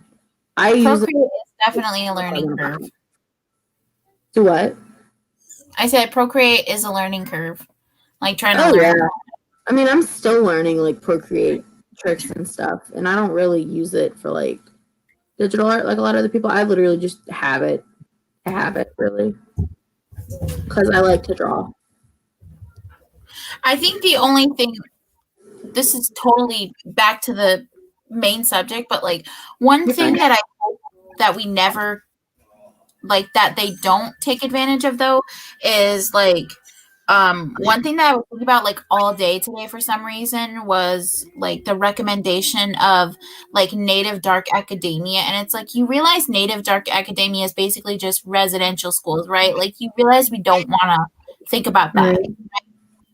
And so my brain was like, I really hope they don't make another movie with residential schools as a feature. Yeah. I mean, we've got one. We've actually got like a handful, but we've done one, and that was just a lot. Yeah, that was too much.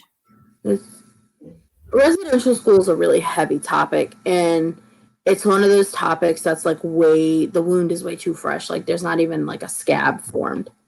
And so it's one of those things that when you talk about it, you have to be really cautious because there are still people who lived through that because the last residential school didn't close in the US until like the mid 70s, I think. I thought one of them was like in the 90s. You might be right. I could, like, my timeline could be off. But, I mean, it's really recent. So there are, like, a lot of people who have relations who went through residential school. And, you know, a lot of the discourse in the Native community surrounds, like, oh, you know, pretendians, like, oh, you know, they're, you know, not this and that and this. And it's like, I understand that. But at the exact same time, you have to think about, like, people who are Native but are disconnected, what situation got them there.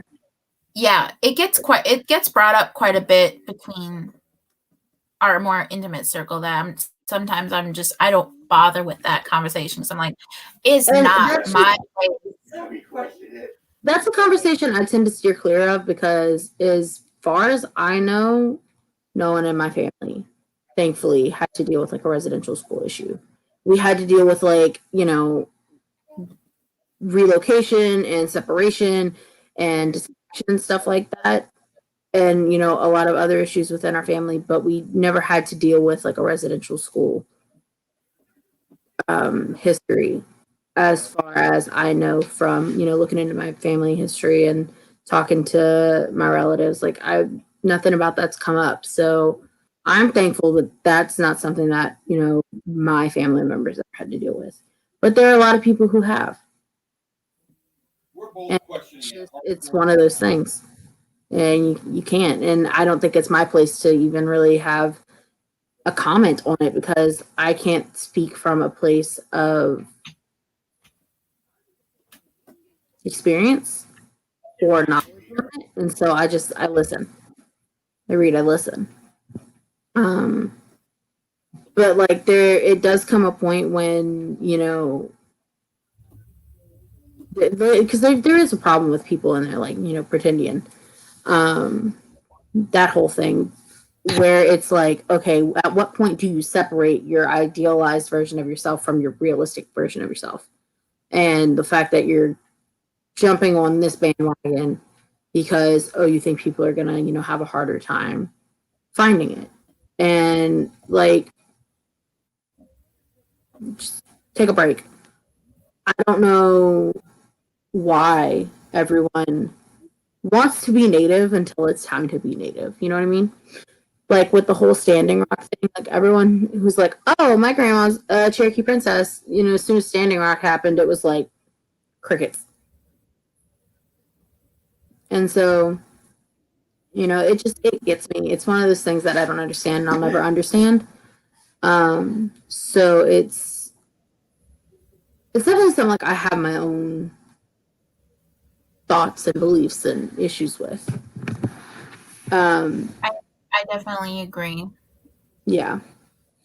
I know my brain kind of turned off halfway through that, so it was like you should probably stop talking because I don't even know what I'm saying anymore.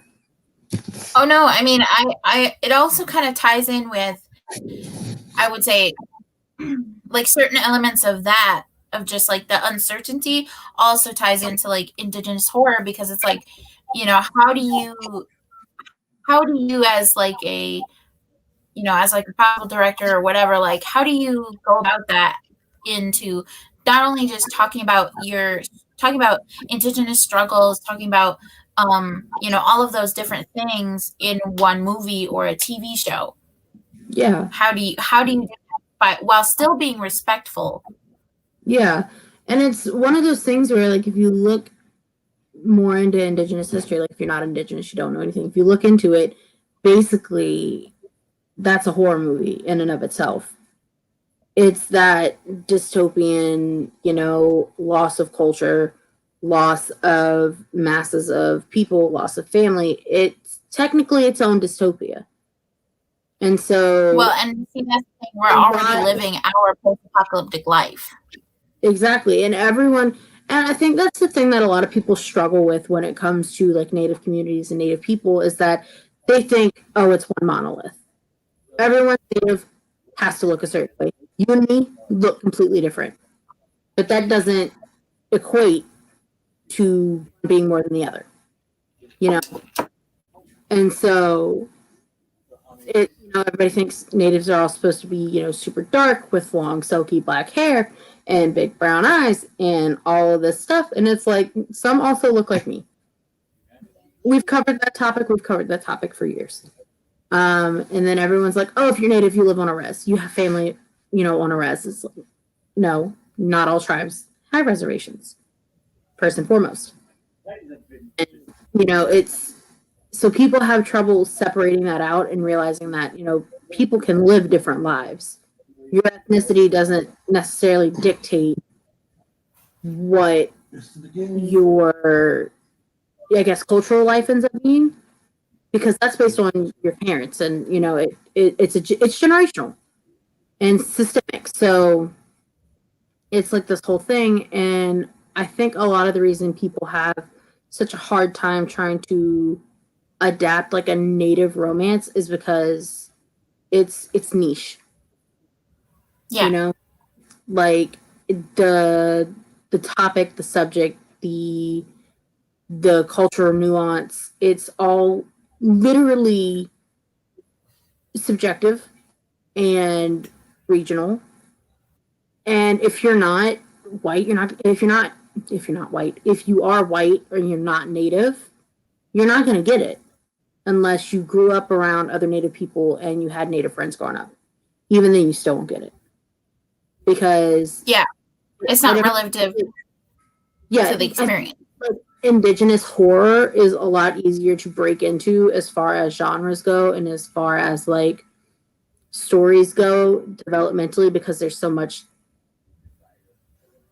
material to work with. Because you can take like something as simple as like, take James Wan. I mean, he does the Conjuring movies and things like that, like, but taking that and putting that into like an Indigenous perspective where you can take like, an element of, like the tall man or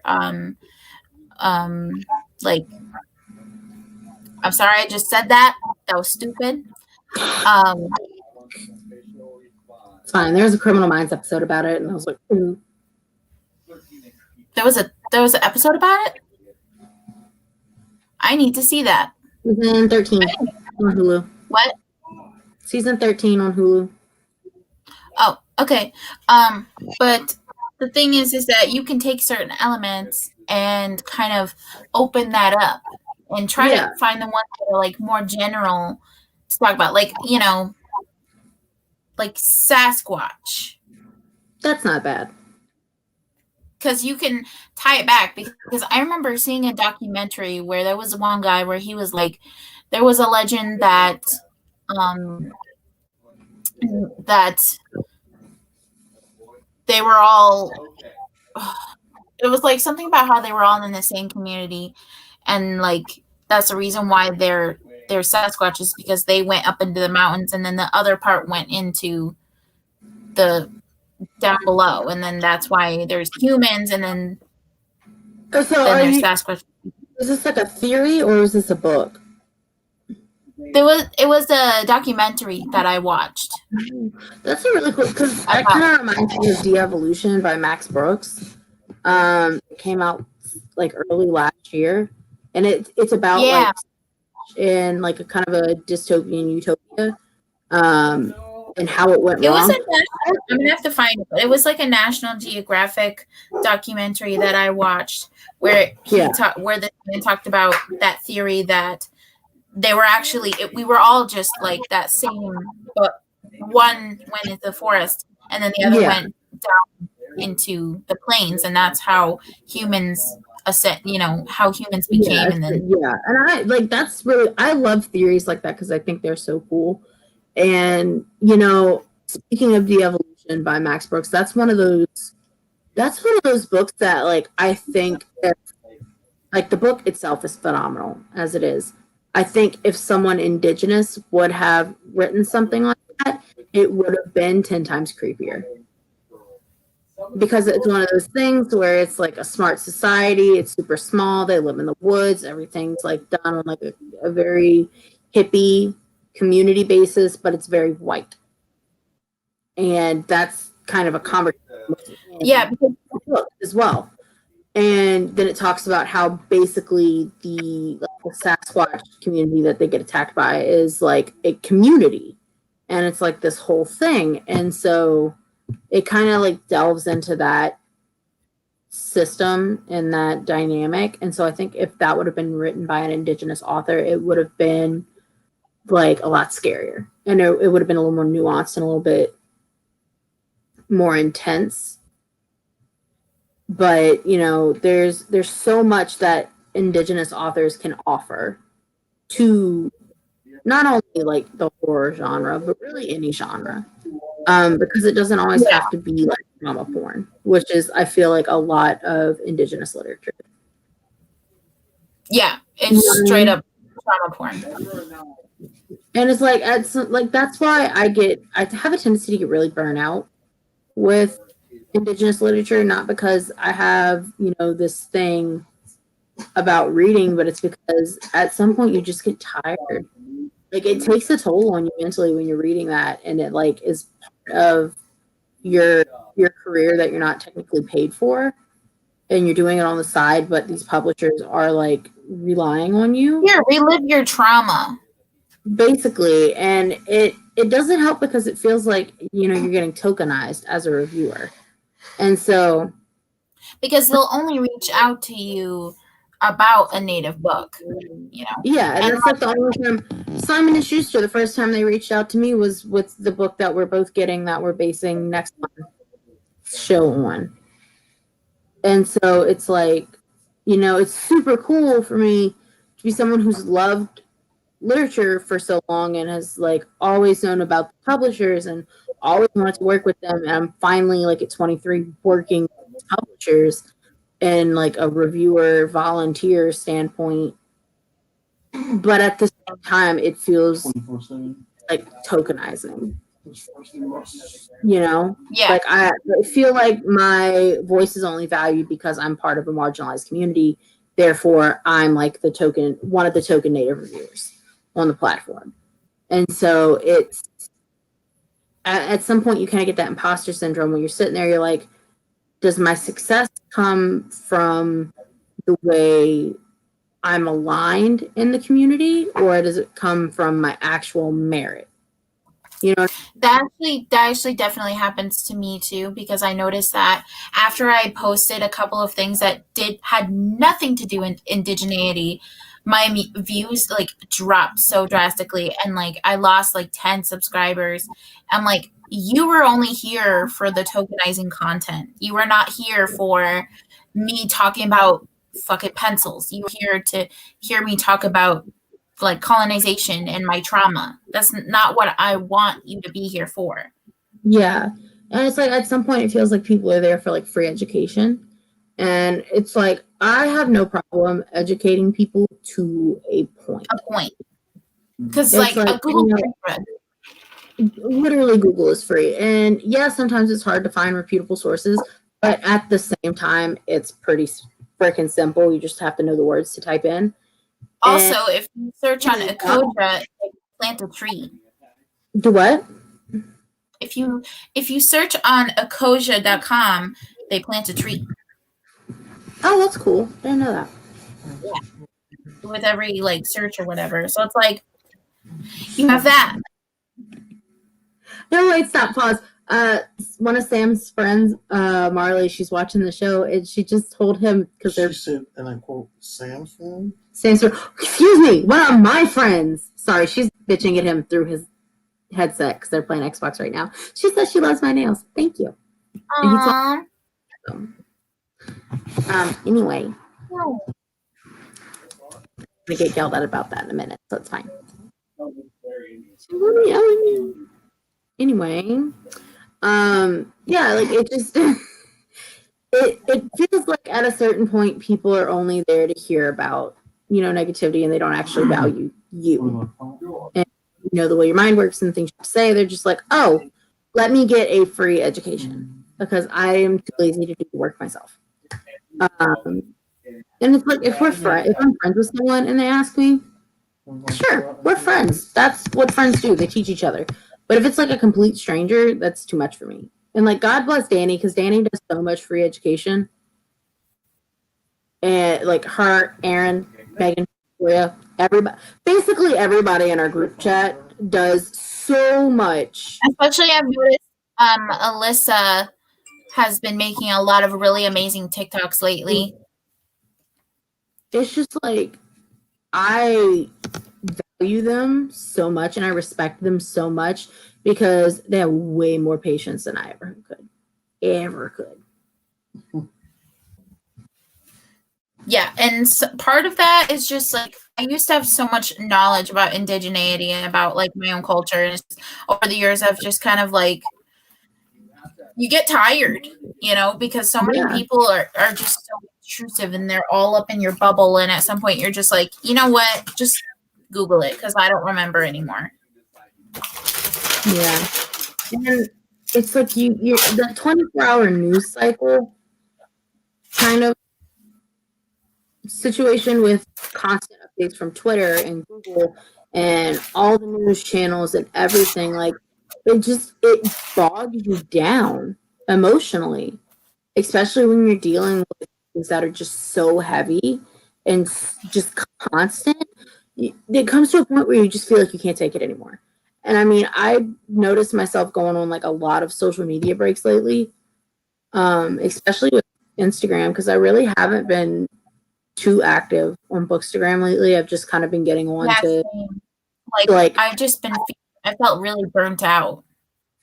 yeah, and like that's my thing. Like I'm doing so much in my personal life between like my job, being a wife, keeping up a house, having 2 cats, being an older sister, like all of that shit. Like I have so much going on this side of the screen that yeah, I love my Bookstagram. I love the relationship I have with publishers and my audience, but at the same time, like I can't constantly be sitting here worrying about making content when I have bills to pay and making content. Yeah, it's like I want to do stuff when I feel good, not when it's convenient to, like, oh no, I better make a post or I'm gonna lose. I've gotten to that point where I'm like, you're if you really want to be here, you're here. Yeah, which is why I'm like basically like using Instagram as my blog. Yeah, and I kind of want to get back into using my blog, but I don't have the attention span right now to sit down and write because for some reason, I just constantly have to be doing something lately. And so I haven't been able to kind of figure out how to balance working from home, doing the Bookstagram thing, and doing everything else. And I've just been offline. And I love the idea of engagement groups because, you to reach a different audience and more people, especially since the hashtag thing is weird right now. But some people who run engagement groups need to chill. This is an Oh, 100%. That's why I don't. I literally got a message from an engagement group the other day. It was just like, hey, just remind me you need to be posting 2 to 3 times a week. And I was like, hey, just remind you I'm a grown woman. You kiss my ass. Just to remind you, this is actually my Instagram, not yours.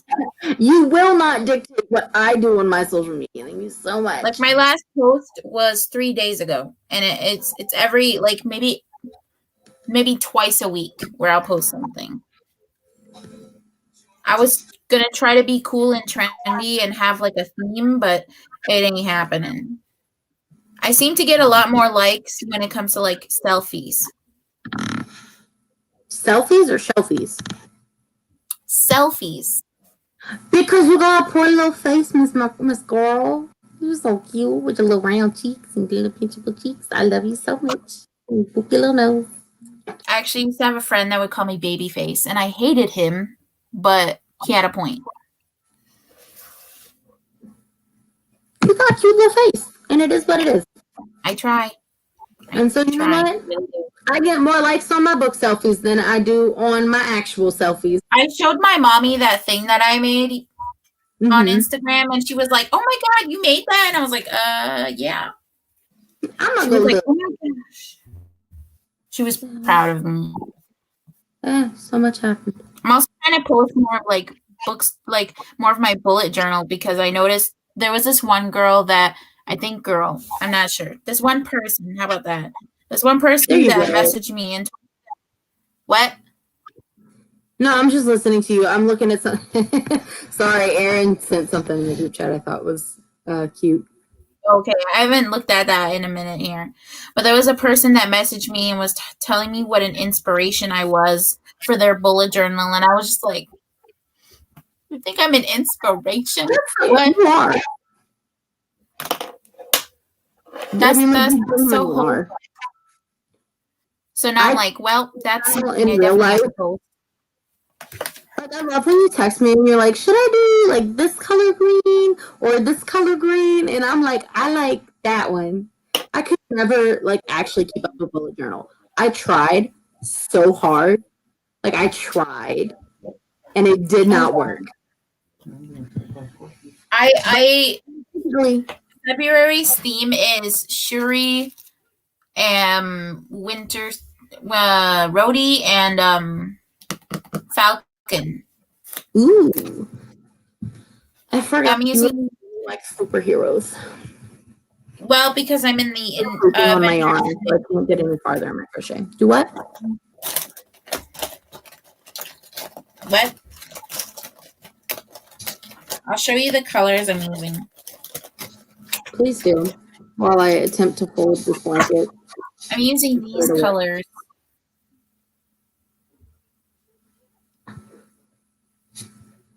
It's like a mint, purple, and like an orangey color. Oh, those are cute. I like the pastel theme. Yeah. It all started with a picture of Shuri. Blanket that I bargained for. I'm struggling. I'm sorry. Your dad's gonna be nice and warm and toasty. He requested a warm blanket, so I said, "Here, you get a double crochet 6.5 by 6.5," and I regret every minute of it. I promise you that. This is so far. You're not gonna regret it. When I'm done with it, I'm gonna super like it, but I've spent a lot of money on yarn. Okay? A lot. Oh, I know. Yarn is expensive as heck.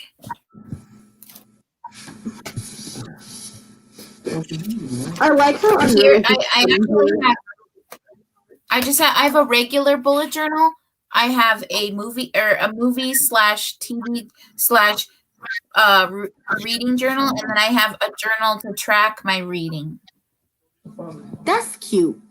Hold on, I'm gonna show you mine as soon as I finish this. Nicole says she loves the color you use for your bullet journal. Thank you. This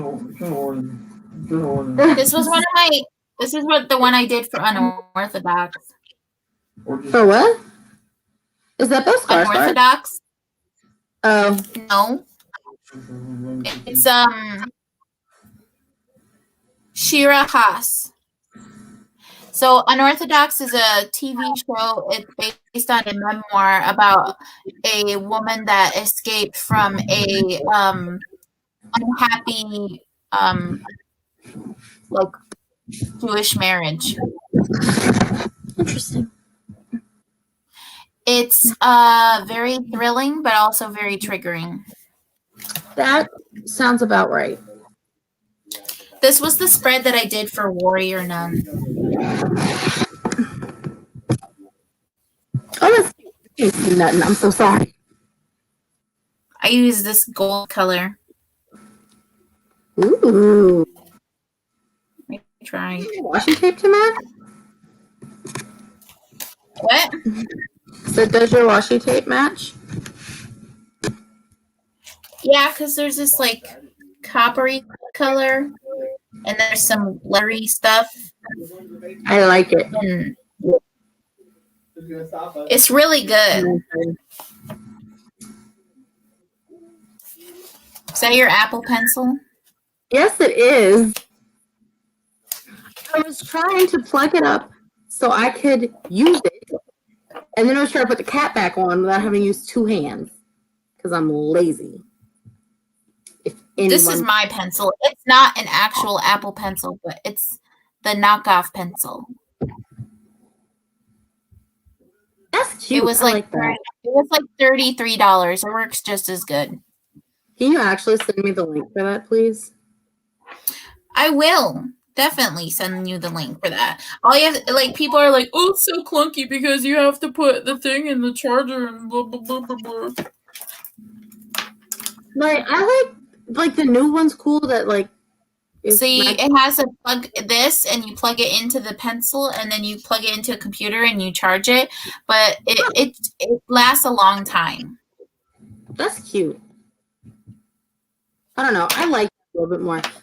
Like my bullet journal thing. I might be crazy, but I made like a little vision board for the house. Oh my goodness. I love that.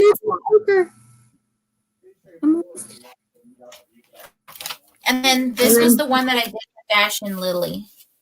This is what I'm working on right now. That's cute. Oh. I like that. I like the background Yeah, for I that used one. my paper that I had. I follow like journaling people on TikTok and like go on YouTube and look up videos, and sometimes I rewatch videos just to get inspiration. That's fair. I'm gonna be honest. You inspired me to do this because I can't do it in real life, but I can do it digitally. I like Allie with Books' digital bullet journal. Who? Allie from Allie with Books, or she's really nice. I'm gonna have to look her up. Yeah, I'm gonna send you a link to her digital bullet journal because she did this one, and oh my gosh, I just love the way that she did it. I can't do that. I would I'm still greatly appreciate getting it. the hang of the notes. I have really awful handwriting, so I'm still getting the hang of a lot of things, if we're being honest. And then I have this binder that I have all my like reading trackers and whatnot in. That's so cute. I wish I could like keep up with like a reading log. This is the one I made for my reading goals. That one's cute.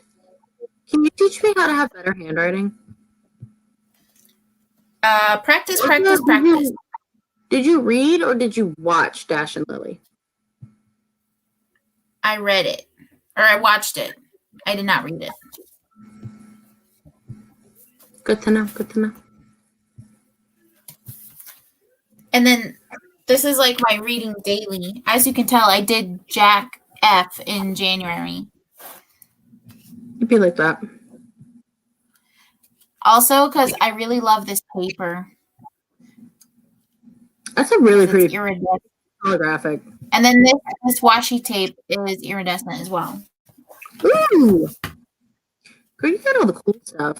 I want to be like you when I grow up. Aww.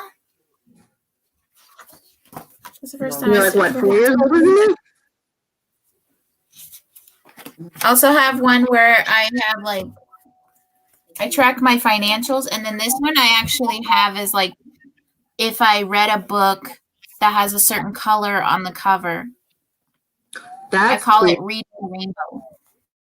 I found it. I found, I think, Peanut Butter Taco on Etsy. They have something similar to this, and I didn't really like how limiting it was, so I just made your own. I like that it's called Reading the Rainbow. That's super cute. We all love LeVar Burton, you know. King of. And then I also asked a bunch of my friends and you, obviously. I just wanted to show you better. For my prompt. Oh my gosh, I freaking love your journal so much. It's basically a manifestation journal because we're going to see this house tomorrow, and I thought the inside of the house was like super ugly. Yeah, it was. So, I mean, literally, look at the color of the living room. It was god awful. That's like a blaring. That's not just like a subtle raspberry color. That's a blaring. It's like magenta. It's terrible. I'll send you an actual picture of it tomorrow. But yeah, I basically just made like an inspiration journal for it. I'm trying to manifest getting the house because I would very much. I also bought clear sheets, and I took all the titles that I had on my Kindle and I printed them out. Yeah, to like keep things cute. Ugh, you're so cool. It kind of looks like I have a movie title thing going on, but yeah. You're very cool, friend. I like the DVD book thing. I love it. Oh yeah, and then I have all my prompts for the Avengers Initiative Reading Challenge. What is that? It's a reading challenge, a year-long readathon that I'm doing with Bree, Brianna, Christine, and Margaret. Can you say commitment? That's me, Mario. I did this on GoodNotes, and then I saved them all and saved them to a Google Drive, and then I printed them out. I love GoodNotes. But it's all of the prompts. I think my favorite one so far is Thor. I love Thor. Wait, I wanna. Me too.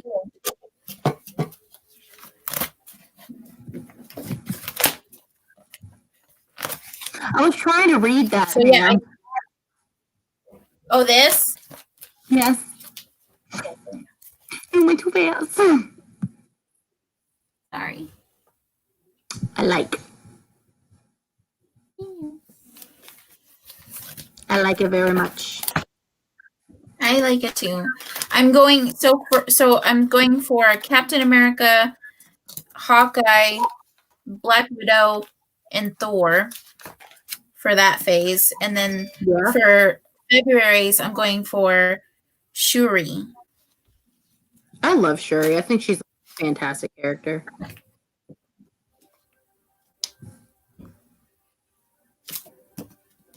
I'm listening to you. I'm literally just like practicing my lettering because I saw your handwriting and I got sad, so I wanted to try and make mine better. I'm trying. Yeah. This is the best I can offer you. You know that you have Procreate, yeah? Mm-hmm. Okay, so oh no, okay, there it is. Okay. So under the brush, you have your brush library, right? Mm-hmm. You go into calligraphy and you go brush pen, and then you just pick your color, and then you can. Where are you going? Michelle said, let me show you my skills real quick. You know how long it takes me to letter? How can you go? No. How can you leave? And I like more of a thicker line, so. That's fair. Let me show you what I did for portrait for a Books to Friend. Real quick, like, I went ahead and removed my layers of my Books to Friend. That way to not spoil the portrait. Right. Okay. Do Oh, these kind of thing. that's cute. Hours. It's so long. It just takes practice. Words, huh? I said it just takes practice. Yes, and it took so long for me to get the words to warp right that I literally at one point think I just gave up because I was so frustrated. It was. Plus, I do work for Punk Post, so there is that too. But also because I've just met some really great people in the community, like Rachel Ann Letters, by Lauren Yu. It was a community for people who like bullet journal and letter and everything. I thought it was just like you do it because you like it. Well, I mean, there's that too, but I've just met a lot of really great people that have a business, but also like we're with Punk Post, and then some of them aren't anymore, but we still talk because we're in one big group chat. Yeah. Sam and I were actually talking today because he was asking me, like, have I ever met my Bookstagram friends in person? I was like, no. Most of my friends since I was a freshman in high school have been friends I met online. Most of them kids live in Canada anyway. Yeah. If I ever get a chance, though, I'm literally going to squish Ren and Neil so hard that I'll probably break them. Sweetest beans. I enjoy them and their presence. And Megan, too. Like, I would just really want to hang out with Megan. I think everybody in our group chat is honestly so lovely. I love them. I'm glad they're in my life. You're in my life. Because like the first person I ever followed was Neil, and then it was Aaron, and then Danny, and then it just kind of. I think it might have been. But like I knew Aaron. bro Twitter. I can't remember if Danny or Aaron was the one that reached out to me about the group chat whenever all that stuff with the Only Good Indians was going on. But I kind of met everybody all at once. Yes, you did. Because one day you were just there. Some people decided they didn't like me, and that's okay. That's okay. Some people don't like me either. That's okay.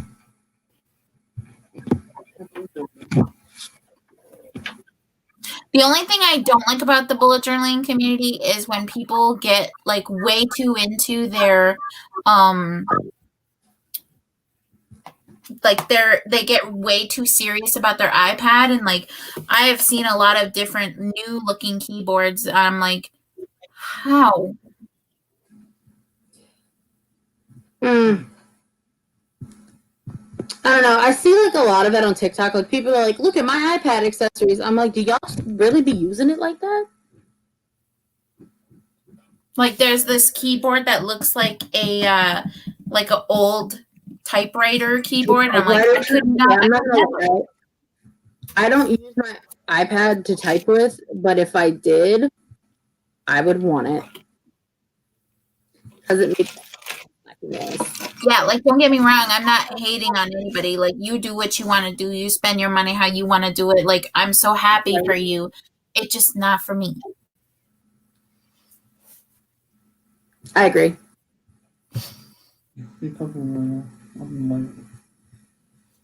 Sorry, I lost. We went from talking to horror movies to talking about bullet journaling. That's what I try to tell people who are like, oh, like it's so cool. You do a book like a book club thing. I'm like, not really. It's mostly just me and my friend hanging out. And then we just so happen to talk about that other stuff. Yeah, and it just so happens to be on the internet. Like, we're just here. Yeah, I haven't seen anything new in horror in quite a while. Yeah, I haven't either, honestly. I've been trying to like find some other stuff that I've maybe been wanting to watch, but there really hasn't been anything. Hold on a second, buddy. I like how that's written. Yeah, you know. I know she's straight napping. She decided crocheting was not for me anymore. At least she's comfy. Okay, bye. I had to bring something up. So just so you know, the official author and You say hi to Auntie Alexis? Hey, buddy.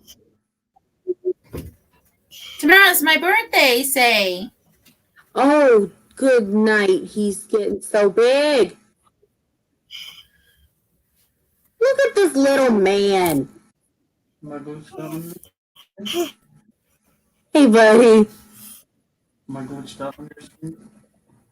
I love him. It's actually my other nephew's birthday today. Nice. I feel like he actually gets excited when he sees me now. I'm glad. Me too.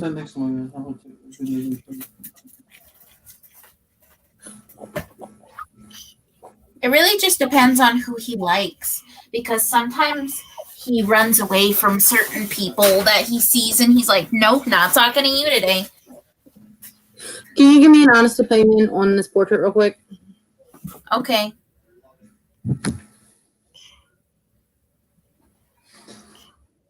Do we like it or is it like, I like it. Oh, yeah. Soren likes it. Watch the video. That's all that matters. See what I'm trying to say. that's all that matters? I'm like I can't. Can you say your alphabet today? A, B, C, D, E, You gotta use like the cooking. Remember one of those days. C, He took his base before I could use it. H, Yeah, I'm like, Kim's so smart.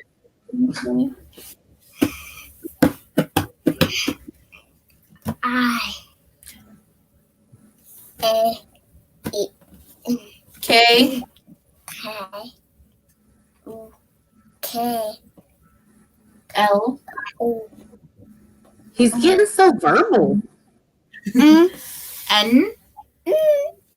and for start, O. O.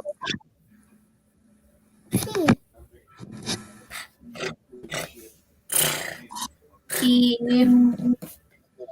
P, I can't do anything. U. Q, R. R, S, T. T, U. U, V, W. W, X, Y. Y, Z. Y. Z. I'm over here for Toby. He's so smart. You say 1, 2, Oh, he just ran over me. 3. Can you count? 1, 2, I can't. I mean, 4, can't do anything. I can't. 5, I'm gonna leave this 6, door in my business. What are you? 7,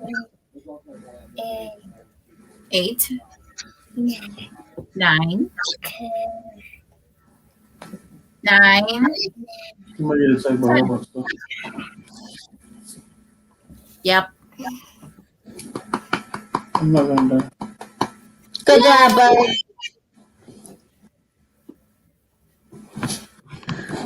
He's just so darn cute. I'm supposed to die. I love his bangs, Meech.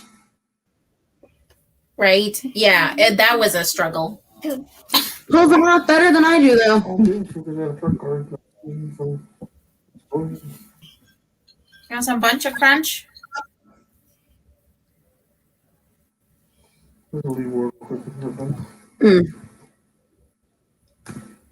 Do you think we have anything else to add to the live at this point? I don't think so. I think we covered everything. I think we did, because I think right now we're just devolving into chaos. We're just hanging out. Yeah, essentially. So, okay, so I'm going to end it, but then I'm going to talk Okay. to you later. I'm going to talk to you when I end it. As per. So don't go anywhere. Okay. We'll talk to you guys later. We'll talk to you all later, right? This is a good time. Yes. We will be back Alrighty. again. Bye. Yeah, we'll post some more content on things. Alrighty. Bye. Bye. Okay.